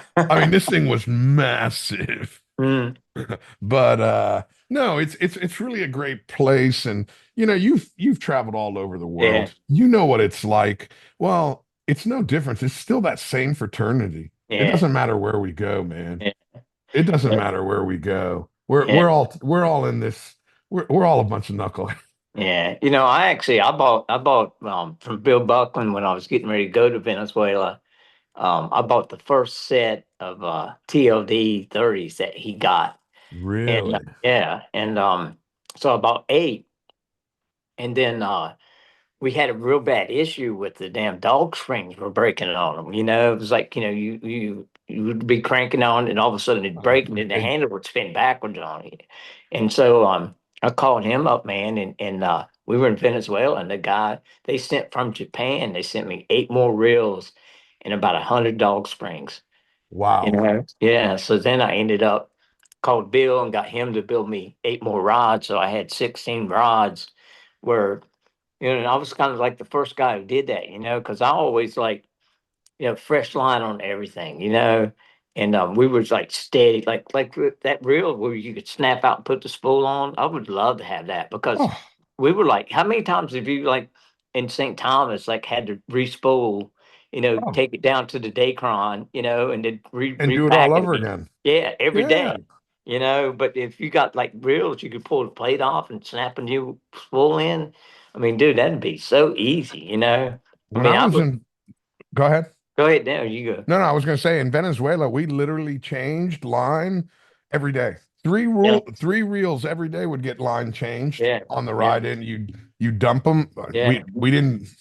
I'm not old enough to have just dumped them in the water and let the line Nah, in the water. I I'm never older. did that, dude. I'm young enough that that was frowned upon. That was like maybe 5 years before I got there. Yeah, I know, I But know, I know some guys, man. I had a dude. I had one of my mates had to take a day off or go to home for like 3 days, and I had a guy on the dock that I asked him to go with me, man, and I told him, wanted to dump everything and re-spool it, man, and I hear this like I'm running in, man. I hear just pow, pow, pow, pow, pow, and I'm like, what just happened, man? He goes, I just dumped everything out in the water, man. He just, cut the line off, throw it out there, put them in free spool, and away it went, man. Yeah. no, So I was like, man, that's it, man. I'm done. yeah, we don't I'm do with that you, shit. man. Yeah, I mean, We turtles get wrapped up in it and Hey, crap like listen. that. I, again, you and I, because Yeah, I know you're a little bit older than me, but we're still more or less same generation. yeah, We we've burned a lot of dinosaurs in our age. Yeah, And listen, you want to get on me about that? That's fine, but yeah, not about everything else. I've always been very protective of how I make my money, yeah, and I want to make sure that there's enough left for the next generation. yeah, Yes. And yeah, besides, especially in Venezuela, when you dump all that line, there's always somebody on the dock that'll take it for hand line. yeah. Well, I had this was like, I don't know how many years ago, man, but I was like posting some pictures of blue and some shit that I'd killed, and I had somebody like gave me like a freaking comment about, all you guys, sport fishing guys, all you want to do is kill, kill, kill, kill, kill. And then I like, posted back. I was like, look, dude, I've won Bill Fisherman, you know, Bill Fisherman of the Year 2 years in a row, for the most releases, from the Bill Fish Foundation, I've released the most white Mars. I've released the most blue Mars. I've released the most sales. I'm not about kill, but when it comes No, to tournaments, and it's what happens, man. I mean, meat on the dock is what you do, exactly. but a lot of the tournaments, I know in Ocean City when they people kill fish, they leave them on the dock. They give them to dig Kahia and stuff like that. They'll take them, flay them out, and they'll take them over there, and they'll eat them, man. I mean, I've ate plenty of blue marlin, man. You take blue marlin, Bobby Brown told me, you take blue marlin and you cut it across the grain and marinate it almost tastes just like tuna. I love Yeah, blue marlin. Blue yeah, marlin tastes phenomenal. yeah. Well, the best thing is a spear chucker now. I can tell you Now, that. them chuckers are good. And it don't matter where, whether it's a Mediterranean, Oh if it's a no. short bill, if it's a long bill, it don't matter. They all taste good. Oh my God. I love some spear chucker, man. Yep. They're great. When I lived in Hawaii, I don't think there was a spear chucker that we let go. I don't think there was a one we let go. It's like, oh, we Yeah. haven't had one, especially during the summertime. You might catch one a week, Yeah. two a week, and they're not very big. They're Yeah. what, 40 pounds at the Yeah. most. So by the time you got like 12 pounds of meat. That's Yeah. depending if you've got 8 people, that's one meal. Yeah. I took we were in Venezuela, and Rob had called, he called like we'd call like a blue or white, a sail. And then and Rob had caught a spearfish too, so he had four different types of billfish, and so I'm like, running around, trolling, and I look back on the right long rigger, man, and I was like, look, I said, man, I said, Jimmy, I think we hung a trash bag or something. It was just like a black thing about 3 foot long. And we wind it in, man, and get it to the boat, and then it turns purple. It's a spearfish. So we ended up with that. And then, when it got dark, we ran down the beach area off the airport and dropped down a couple squid and caught a swordfish. And the next thing you know, we got a fantasy slam. I caught, five different billfish, Atlantic billfish in one day, and me and Rob Moore, I think we're the only people down there that ever caught that. Rob Ruich on the Sharky's Revenge got one. Oh, did he? Yeah. Yeah, later on, I want to say like around 201. Yeah. Yeah, but Yeah. that thing was like, it wasn't much of a fight at all, man. I mean, No. yeah. Listen, I've seen them a lot where, oh man, here comes a Dorado on the bridge teaser. When you hook them, it's a spearfish. Yeah, It's a I did chucker. catch one in St. Thomas that's probably about 80 pounds. I mean, it was Oh, that's a nice one. yeah, yeah, That's yeah, that's a real nice one. I've caught a couple nice ones in Bermuda. Venezuela, I probably caught 3 or 4 of them. yeah. Last summer, I caught my first ever Mediterranean spearfish, caught 2 of them. No way. Wow. Yeah, I was fishing a tournament. I was getting ready to fish a tournament in Monaco. I was there with my friend Stephen Malance, and he lives in the south of France, just outside of Cannes. And he's like, "Come on, I want to take you to my garden."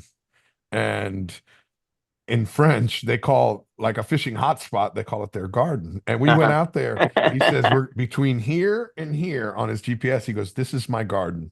And Uh-huh. that's all we did. We just went up and down. And it was great, man. We're using 16 pound, and Uh-huh. these things were great. Pulling little, I mean, itty bitty little lures. It was Yeah, great. It was so much fun, man. yeah. It I was a tell you, bunch of fun. and another big thing that I got really good at was I had these two guys, Brad Zimmer, actually three guys, Brad Zimmer, um, Brad Watkins, and then this guy named Bob Herder. And actually, Bob Herder, I don't know if you've ever heard of him before, but he actually invented the monofilament line. Okay. Um, yeah, and so I took he fished with me a lot on the Liquidator and Magic Marlin and in the L House and stuff like that. But um, oh my God, I forgot what I was even going to say. I'll get it back here in a minute.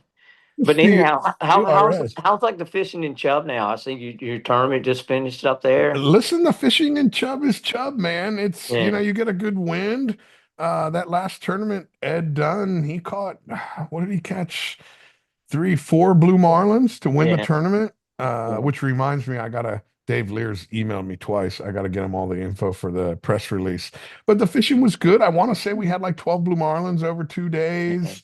The biggest issue that we had this year, as a lot of people know, the island went private, yeah, but I was granted the exclusive contract to host events over there. yeah. So if you fish one of my events, you don't have to be a member. You just Right, come on over and that's fish. cool, dude. Yeah, it's way cool. And I had a couple of people come up to me, first time they had ever fished my tournaments over there. They're like, man, this is not what I was expecting. I'm like, is that good or bad? He goes, well, next year I'm going to bring my wife and kids. He goes, this is a very family style tournament. And I go, well, that's kind of what I want. Hmm. Again, we're both of the age to remember what the BBC was like. Hmm. And part of the thing that made the BBC cool was at the end of the day, this is before people are rigging 300 mullets and Yeah, 300 dredge baits and all this other junk. You didn't win anything if you didn't hang a fish up. So yeah, people would pull four lures. And at the end of the day, you wash the boat down, you hose the lures, and then you go with your boss and sit up at the bar and drink uh, mudslides and bushwhackers and hang out and make it was camaraderie. yeah. So um what I do with Chubb is, you're not running very far, so you fish from 8 to 3. And the reason I'm limited to only 30 boats Uh-huh. because of the clubhouse. Right, And so we start serving dinner at 6, and then every 15-minute increments where, it's depending on when you want to make your reservations, but right. we got to get everybody in and everybody out. So I gotta kind of stop it at 3 o'clock. Hmm. Well, by 4 o'clock, half of the owners are in the pool having cocktails, getting to know each other, meeting each other, building out that camaraderie. And to me, that's important. You Yeah. know, my listen, I'm still kind of angry at them, Uh-huh. at the fish, but I'm not as angry as I used to be. Yeah. And but what I am angry at is I'm angry at making sure we introduce this sport to as many people as Oh possible. yeah. And that's the same thing that I do. I try to like with my Facebook posts and stuff like that. I love like posting stuff about like the history of how we got to where we're at, how the boats were built, people that, you know, are, you know, excellent fishermen and stuff like that, I mean, if I have somebody post like some political bullshit on my post, I fucking delete them, man, Yeah, I don't want to talk about that's no, politics. that's not what I'm about, I don't, I want everybody to know.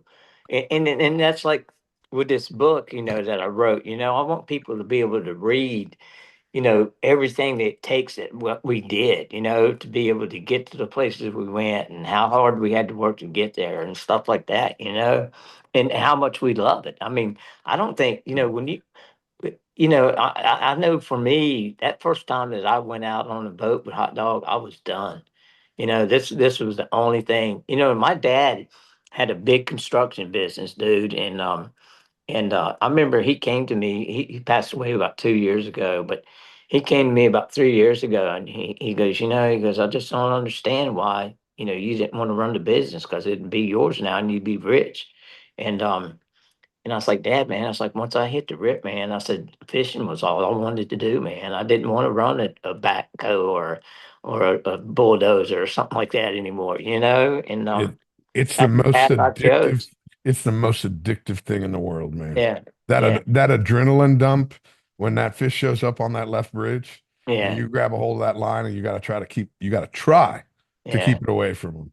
Well, I can tell you one thing, dude. There is nothing. I mean, nothing in the world better and blue marlin fish in St. Thomas on the full moon, man. I Woo! mean, those freaking fish are so crazy, so lit up, so hot.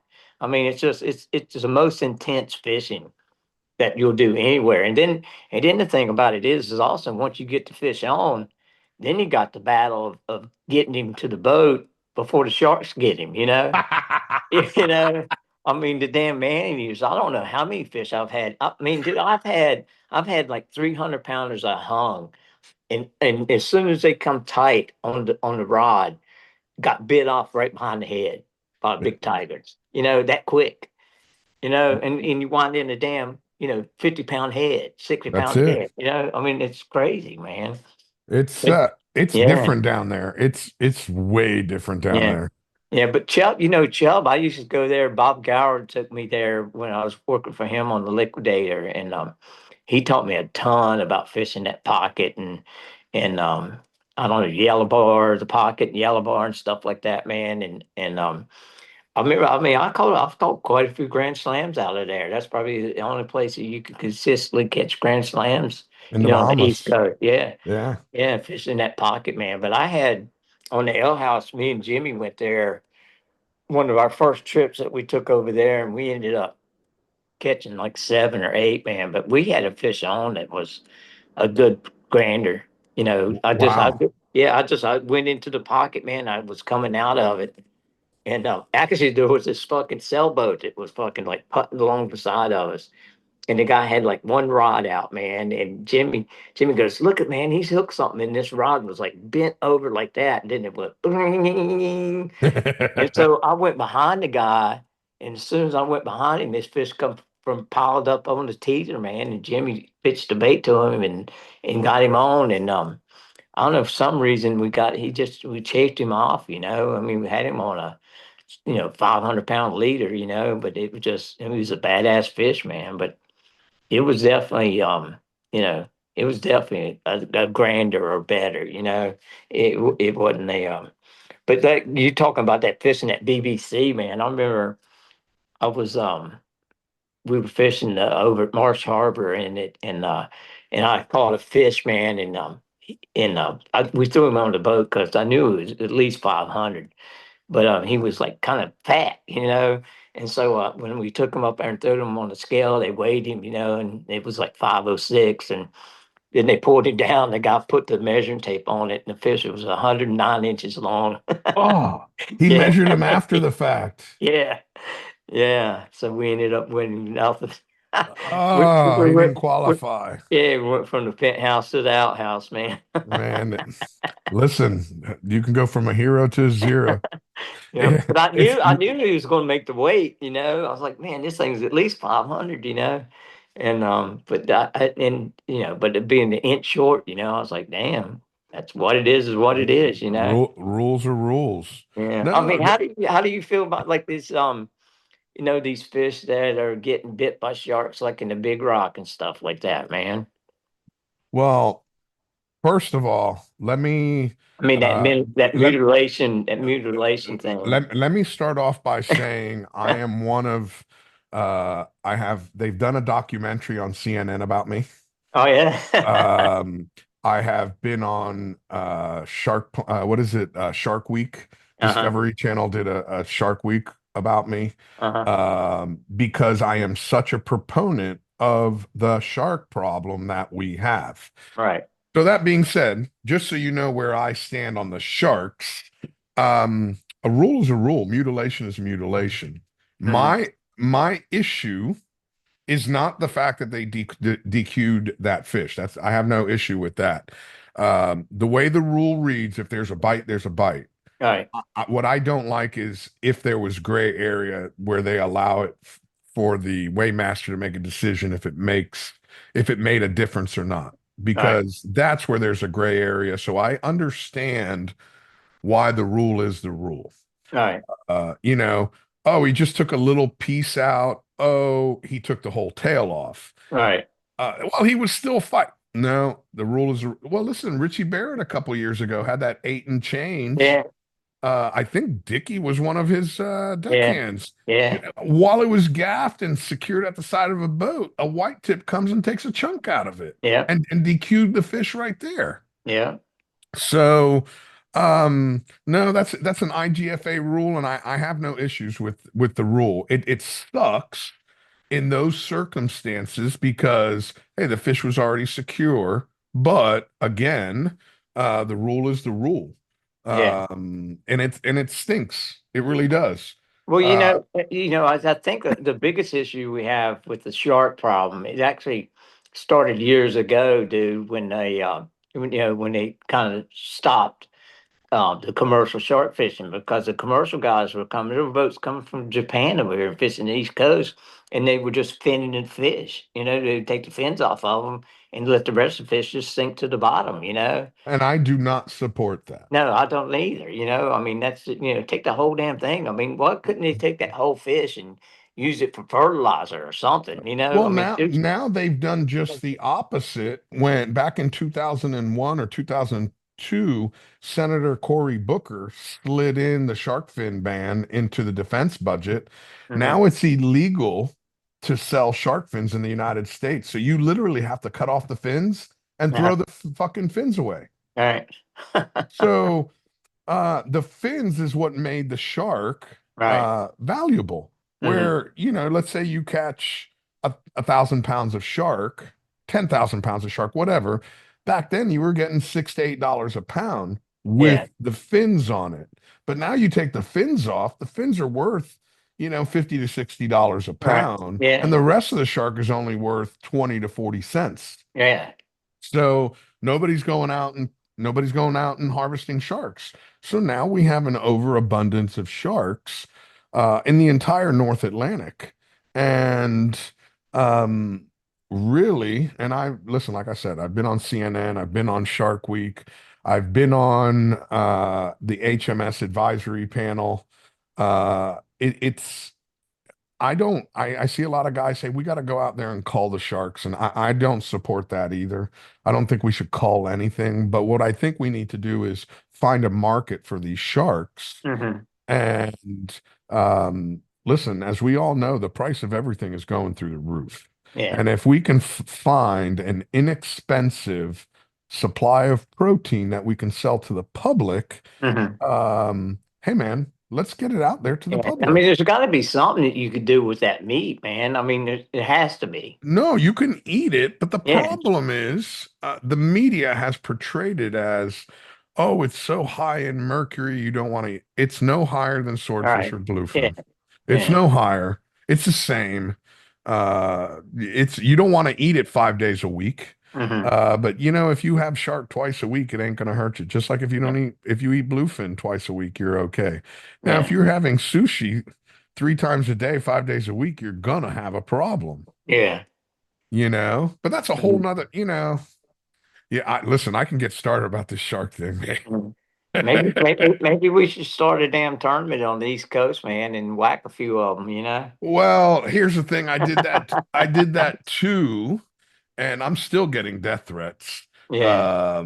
We did the kill tournament here a few years ago, and it was the first time. And it's not that my girlfriend's not a supporter of 2A. She just Uh-huh. didn't grow up around guns. Uh-huh. And me, I did. So Yeah. I don't leave my house without a firearm. It's Right. just I don't know. It's the wallet, keys, Yeah. firearm. Yeah. That's just the way I leave my house. Hey. And during that time was the first time you have your gun on you, right? hmm And because I was getting 2 to 3 calls every night. Uh, when you walk out of your house today, I'm gonna put a bullet in your head. Come on. Oh, bro, I'm telling you, they're Damn. threatening my life. Why? Because I put on a shark tournament, Uh-huh. you know? And even CNN, when they interviewed me, is it true? Um, did anybody break any laws there? And I said, no, nobody broke any laws. None that I was aware of.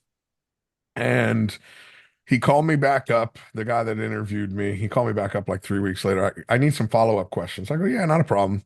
He goes, hey, somebody showed us a video where somebody told you they broke a law. And I'm like, hmm.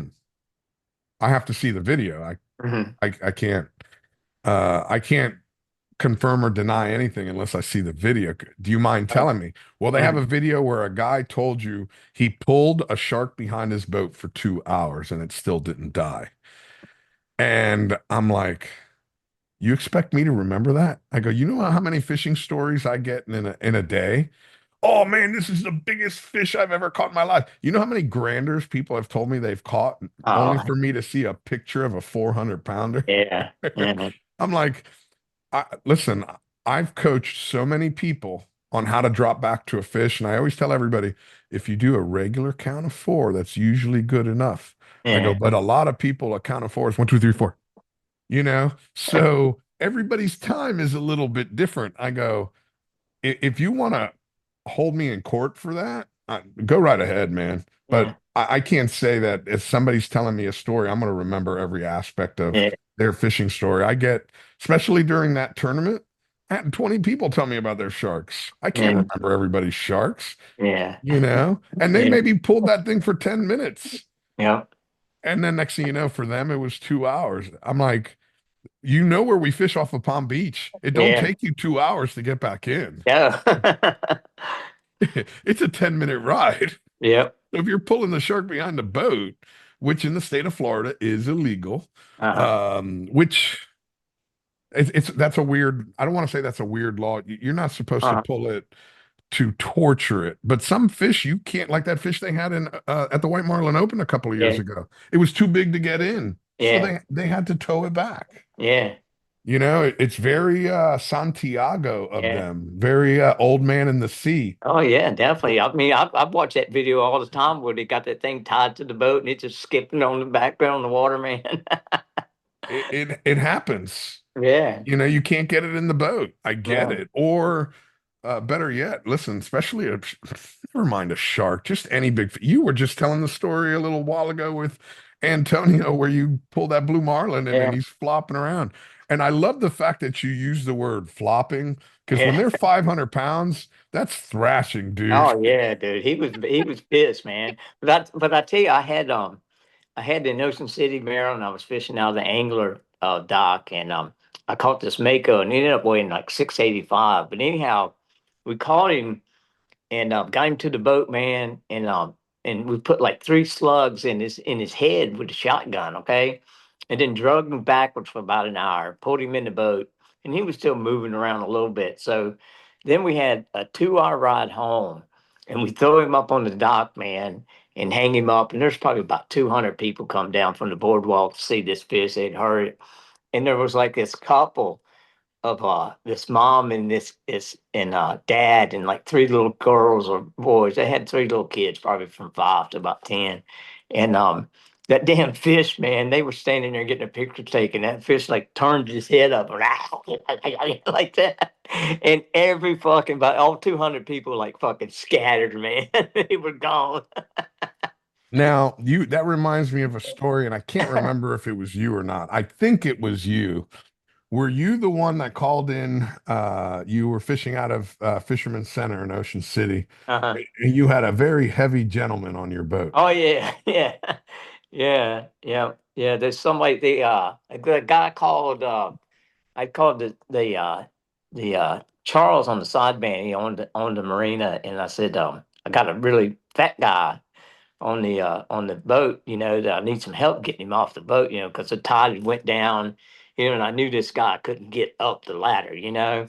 And so somehow it turned into a fat fish, And so we get in, man, and there's like 300 people, man, waiting for us to. So I'd pull in, where the weigh station is, because that's the lowest part of the dock, man. And this guy comes wilding out. I mean, barely got outside the door, man. He comes out, and I was like, yeah. I said, this is a real big fat guy. So, Oh my yeah, gosh. that was funny, man. But I tell you, we were I was running out, man, and this guy fell asleep on the couch. And somehow he was so heavy, he broke, and it was probably like 3 to 5 foot that day, and it broke where the couch was hooked to the floor, screwed to the floor, and the couch slid back against the door, so we couldn't get into the fucking salon for like 2 hours. And Oh, and my mate was like beating on the door, man. This guy wouldn't wake up, and we had all of our shit in there and stuff like that, man. Yeah, he it was. was out. Oh, yeah, he was a low dude. He might have been about 500. He was a big dude, man. That's, you know what? These are the story. These are the funny stories that we sit around and we tell, man. Oh That's the yeah. best part of fishing. Oh man, I got so many things. I got a lot of things in my book that, things that, I tell you one of the funniest stories that I'll ever tell that we it was on the dark side of the moon. All right, so had like 5 or 6 days off because most of us would fish in St. Thomas would fish 10 days before the moon, 10 days after, and then on the dark side, we would take off, and so the dark side had got off, and so John Ely and a bunch of us, man, we all decided to go over to Yost Van Dyke and go to a mushroom tea party, okay? And so we had Cujo and Zing Pao, man. He was with us, You know Zing Pao, don't I you? know Zinc Pal. I know John very well, man. Yeah. So anyhow, we go over there and we go to mushroom tea party, man, and then we're all drinking that shit, man, and then we all start getting a little delusional, and so John brings us all back to the dock, man, and we're like walking down the dock, and we're going over there to the restaurant at the Coley's, and there's always like right at nighttime, there'd be like a herd of like 10 cows, man, that would come out, and so we're walking down beside there, man, and fucking Zing Pal takes and smacks one of the cows on the ass and goes, "Yeah!" and smacks this cow on the ass, man. And this whole fucking herd like Goes, went up the stairs, ran through Picoli's. Like a couple of them slid and fell when they hit the floor. oh my And then gosh. went out the other side, man. And that was the funniest thing I ever seen in my life, man. I'll tell you what, some of the greatest stories imaginable happen on the dark side in St. uh Thomas. oh my God. I The tell you, dark side is we amazing. took me, it was me, Rob Moore, Cujo, Zing Pao, and something, man. We got our goal was to go to the bar and set a world record drinking mind erasers. Okay. Oh my Yeah. gosh. So we went in there and we ended up the four of us. We were probably in there for about 6 hours, and we drank 101 mind erasers. Oh my And we God. were done, dude. We like had to hold hands to get back to the damn to American Yacht Harbor. It was Ah, funny, man. I remember one time I was up in Ocean City. I was at Fishtails. Uh-huh. I was there with Frankie, Big Uh-huh. Frankie. Yeah. And I had just driven up from Hatteras. I was down in Hatteras fishing the Big Rock, and I'm coming Uh-huh. up. And so we go up to Fishtails, and he's like, "Fly, whatever you do, don't pay tonight. We always just come back the next day, Uh-huh. and we pay the following day. I tell the bartender you're with me, Uh-huh. and that way we don't over tip because we were noticing sometimes, you spend X amount of money, you give like Oh my God. 150% tip. Yeah. Well, we So were for tips. I was always a big tipper, man, I'm still a big tipper. Yeah. Um, and um, I don't know what happened. We drank way too much. That's all I Yeah. remember. Drinking zipper heads and mind eraser chasers, man. I remember I jumped up on the bar and some girl was up on the bar and all the fishermen said, "Fly, get on the bar, get on the bar." I'm the guy that everybody asks to do something because I don't care. So I Yeah. jump up there and me and this girl are dancing on the bar and long enough for the bouncer to come and grab us both down. She goes, "Huh, I made $17." And I look, and because I'm there with a bunch of fishermen, I'm like, dude, I made like $89, man. My boys are gonna take care of me because they know I'm gonna buy them drinks afterwards. Anyway, long story short, I come back. I go and slept on the last call, his boat. Uh-huh. And next day we go there for lunch. And I go in there, I'm like, hey, I'll have this for lunch, whatever it was, and I'll take my tab from last night. I don't know where I ordered, 59 shots of whatever. Uh-huh. And so I paid, and I gave a very nice tip. And I'm like, Frankie, no, I ain't doing this again. He goes, what do you mean? I says, I want to. I want to cash out and tip out when I'm drunk Right. because it doesn't hurt as much as when you're hungover and you got to tip out. Oh yeah. No, no, no, no, no. Listen, I'll give you 100% tip when I'm drunk. I don't care. Yeah. Yeah, I would do that all the time, man. So, we were like rock stars, man. Back then, yeah. Yeah. At 20 something, 30 something, yeah, I was a rock Right. star. Shit, Venezuela, I was a rock star. At 25-cent beers, it Yeah. was more expensive for a case of water than a case of beer. Yeah. I I was remember when Jack hired me to run the L house, man, he took and and he heard that how good I was with people and stuff like that, and he had a lot of people that needed to be entertained and taken care of. And I remember him handing me American Express. It was like carbon fiber and it had my name on it, Captain Mark Hammer Hill, L House on it. And he goes, dude, he goes, Hammerman, he goes, that card's got $1 million worth of credit on it. He goes, if that ain't enough to keep my people happy, let me know and I'll put some more on it for you. So that's what the kind of budget I had to take people out, man. I mean, I would, I would take, I would take like my people that he would send down. I'd take them over to like the El Gondola and stuff like that and eat, and then I'd buy the whole bar, like a round of drinks, and stuff like that. And then the locals would come over and hang out with us and all. And that was like stuff that like people like enjoyed that they wouldn't do themselves, because they would Yeah. be like most people, like when we were in La Gloria, I mean, people come down there. I mean, that place is like a dirtball fucking little town. And but there's like great restaurants and stuff like that. I mean, I love that damn Chinese restaurant they Hong have Kong there. chef, Oh man. God. Hong Kong chef. Paul Ivy turned me on to that place, man. I mean, that Oh, place. I that mean, place. it's kind of funny when you got like Japanese people speaking Spanish. It's like, Oh, it was great. It was great. That was yeah, the first meal I ever had in Venezuela was Hong Kong chef. yeah. It was they had the salt and pepper ribs. Oh, Oh my God. those things were Oh, phenomenal. oh my God. And I'll tell you, I had my mate Zippy there. He would go. They had a place down the road, man. They would take and do these rotisserie chickens, over fire. Pollo a la brasa. Yeah, yeah, and he would go, Martillo. He's like, how many pollos you need, and I had Fishbone was mating for me too, and I had my other mate and I had some people, and Zippy goes, he goes, for everybody, he goes, uno pollo, uno pollo, uno pollo, uno pollo. He goes, a Fishbone, a dos of pollo.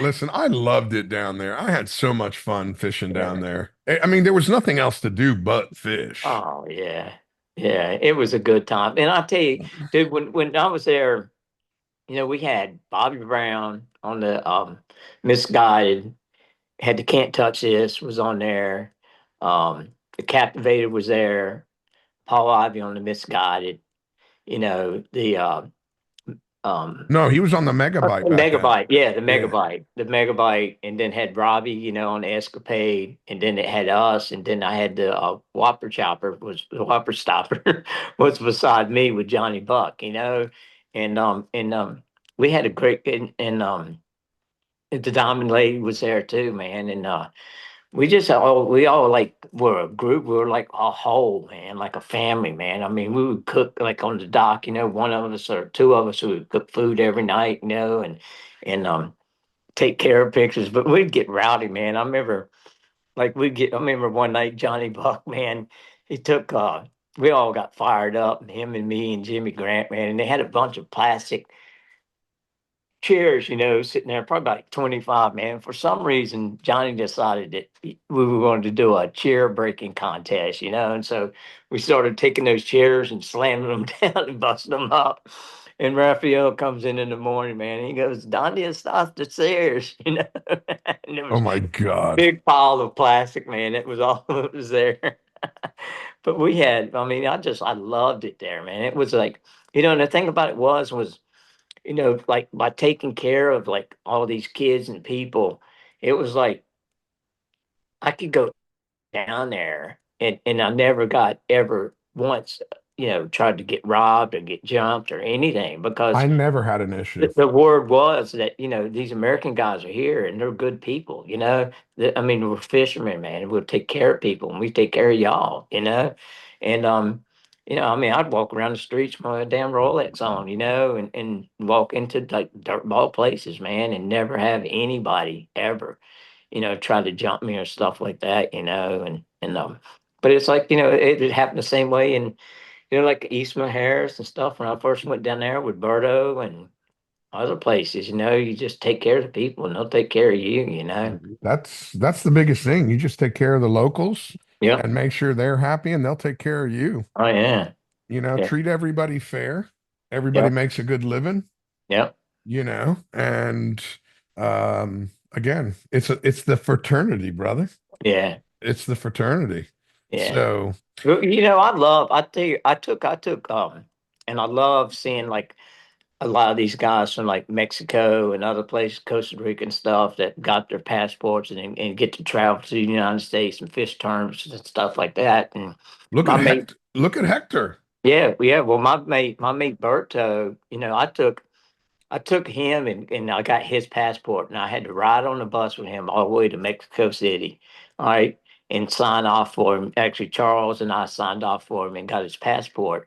And I took him to the Cayman Islands. He went from East Maharis to the Cayman Islands. He'd never been anywhere ever in his life besides over there at Hacienda del Mar. That's as far as he ever traveled. Wow. So I take him to the Caymans, man, for a month, man, and we go out to a bar, and he goes, I buy today, Martillo, and so we get like 3 beers and three shots, man, and it's like $50, in the Caymans, because beers are like $10 a They piece, were and everything's expensive in the yeah, Caymans. yeah, and shots are like $15, man. And he was like, I'm done, no muss, no muss.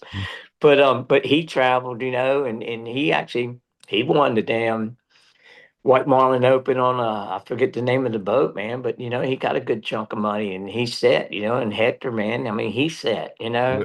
Hector worked for the Viking Company. Yeah, He worked for yeah, Pat Healy for a bunch of years, yeah, yeah. He so actually he started working with Drew and him down in Mexico, on the and Drew, fishing off. yeah, because that's like when they had that tax thing going on and boat building had shut down. I mean, I know Viking almost closed down. That was the luxury tax. Yeah, yeah. And so Pat was fishing on the fishing off. They were using that just kind of their factory boat. And actually the kid that I hired to wash my boat, he came down and I chose him. And then Hector ended up on there. Pat Kelly was mating for him. And that's where he started at, man, when he was like 13, 14, 15 years old.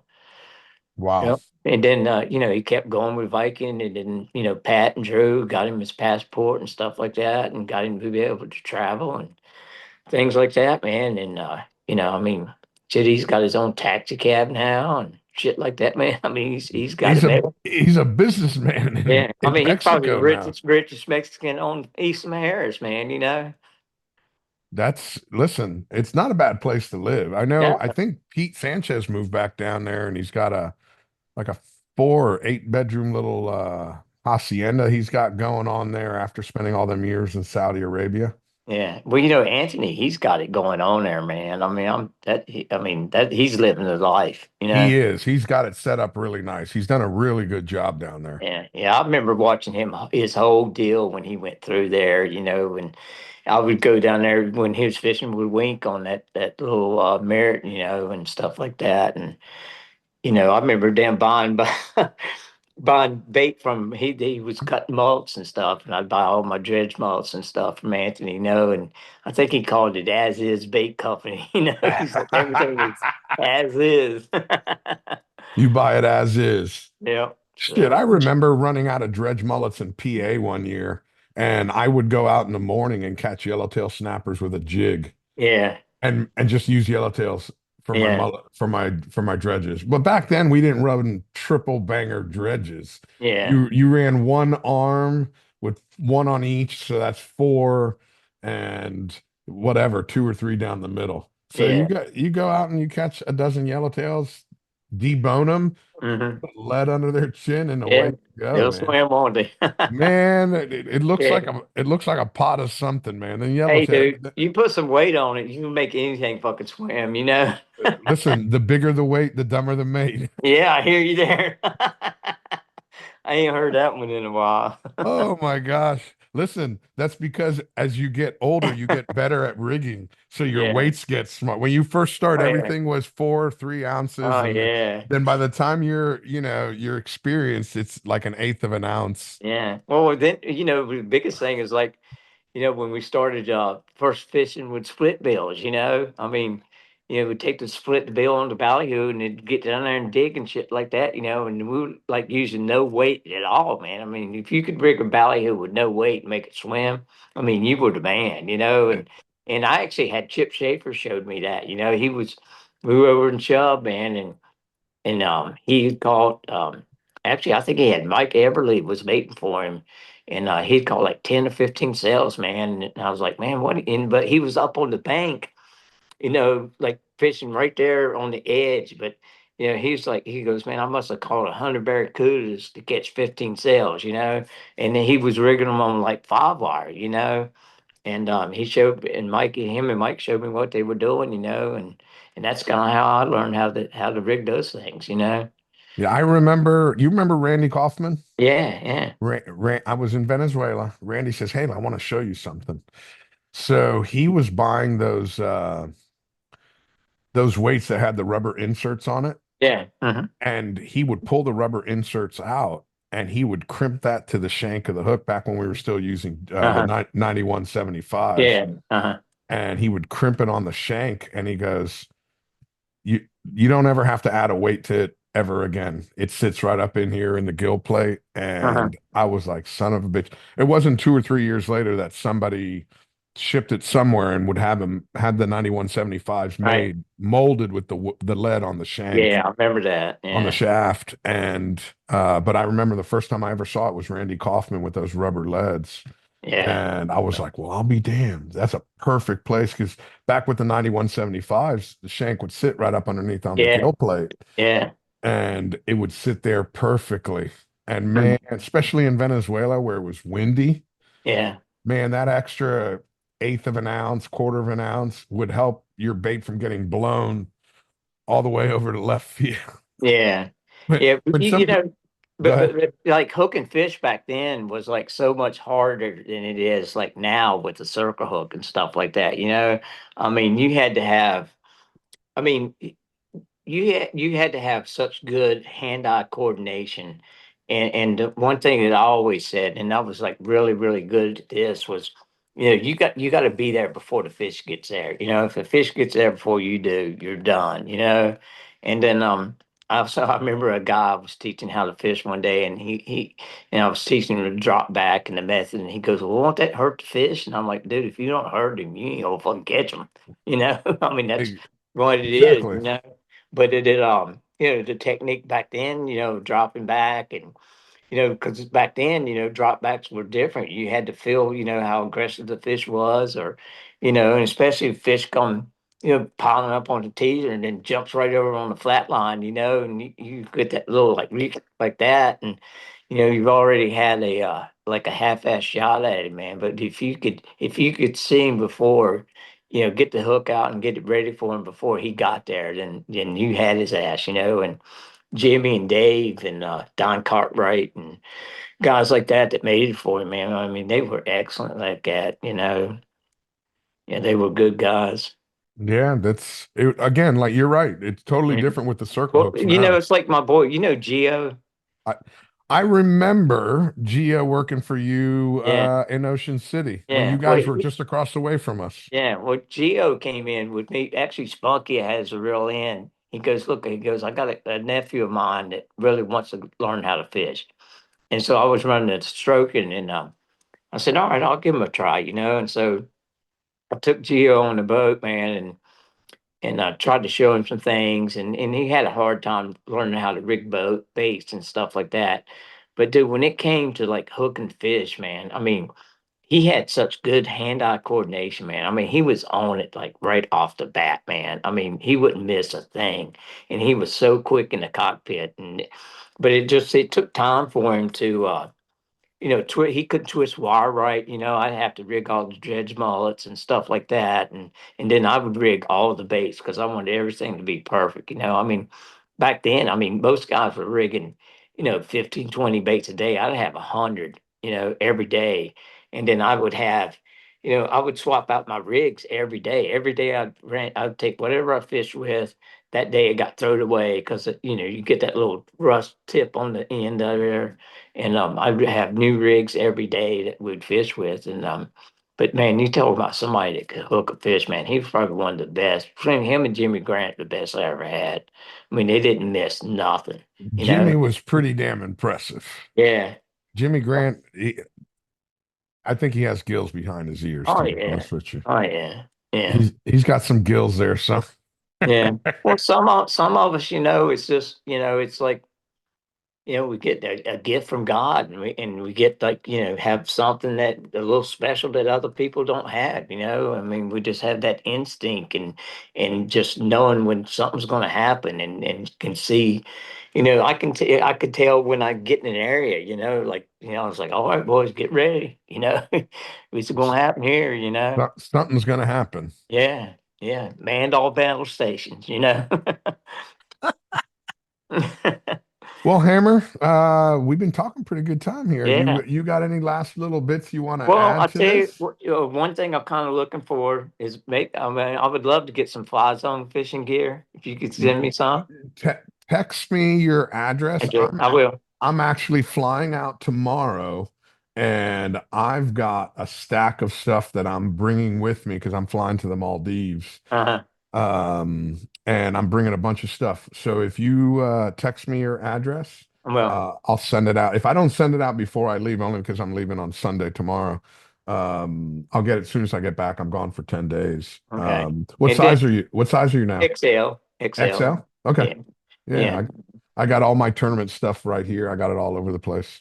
Okay, cool. But it's just like we're going to do another. My book company wants to do another pre-sale campaign here in about a month to help raise some money for about book tour and stuff like that. So Uh-huh. anybody that could help out with that, donations and stuff, I'd appreciate it. It's like, I'm about tapped out right now. I mean, I've got $107,000 in this book I can right bel now. Yeah. And and I've had a lot of help from Jeremy Duffy. I mean, he's helped finance me through a lot of this stuff, and I had a bunch of people that have donated money to help me, and I really appreciate it.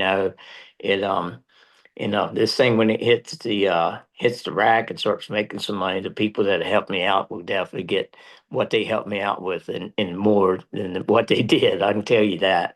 I'll take care of people. But then, I'm kind of looking for, once I start this book tour, like, some sponsorship from like, some boat builders and stuff like that. I reached out to Donnie Cason the other day about it. I know the Duffy boys will help me out, and stuff like that. But anybody that wants to, help me out and help me get this thing going, just try to, send me an email at Captain Mark Hammerhill, at gmail.com.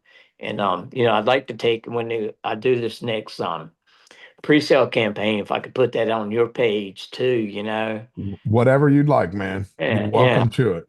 yeah. So I appreciate that. But and then I'd like me and you to get together some more. I'd like to help you out with some of these tournaments and things like that, and go down there and do some stuff with you too. Man, I'll tell you what, I got some pretty cool stuff spinning up right now. Yeah. And I'm I looking mean, for good. yeah, I'm you going to get be something that you can't handle and you need somebody else to step in. I would love to do it. You okay. know, love Yeah, to. listen, what I need right now is a one-legged pirate running I hear you, around. baby. Well, you got the number one right here. Locals it gets. You see it, huh? Listen, Can't I knew I you had to can't put a fuck one. with me. You I can't knew fuck with me. I had to put a one-legged pirate comment in there Yeah, somewhere. yeah, yeah, yeah. Listen, It's all something. real pirates only have one leg. Yeah, yeah, Real pirates only have one leg, and you fall into that category. yeah. Yeah, I get people like they tell me I need to get it turned. Actually, I'm getting a new leg built, and I'm really thinking about having it wrapped in like teak. Oh, Put a teak wrap on it, or have yeah. it You painted. listen, why don't you talk to Monique or Yeah, Adair to have them have them paint it. paint Have 'em it? paint it. Yeah, yeah, Yeah, that'll be better than putting real teak on it yeah, anyway. yeah. That'd be pretty cool, wouldn't Listen, it? if they paint it, I will buy you the Cornish game hen to put on your shoulder so you can Okay. walk around. Oh my You can have God. one of them pollo a la brasa on your I shoulder hear you. Yeah. as you walk around. I hear, Hammer, but thank you so much for yeah, man. spending time with me today. Don't hang up yet. I just want to sign off here. We can continue to All wrap right. it up. But thank you so much, everybody. Go follow Hammer on social. He does do a lot of really cool posts. And if you give him some shit, he's going to give you some shit back. Yeah. So don't be surprised. And everybody, thank you so much for listening to this. And check out his new book, Hooked. Hook, Uh, Hooked. hooked a fishing, a lock and load fishing adventure. There you go, ladies and gentlemen. All right, guys. Thank you very much.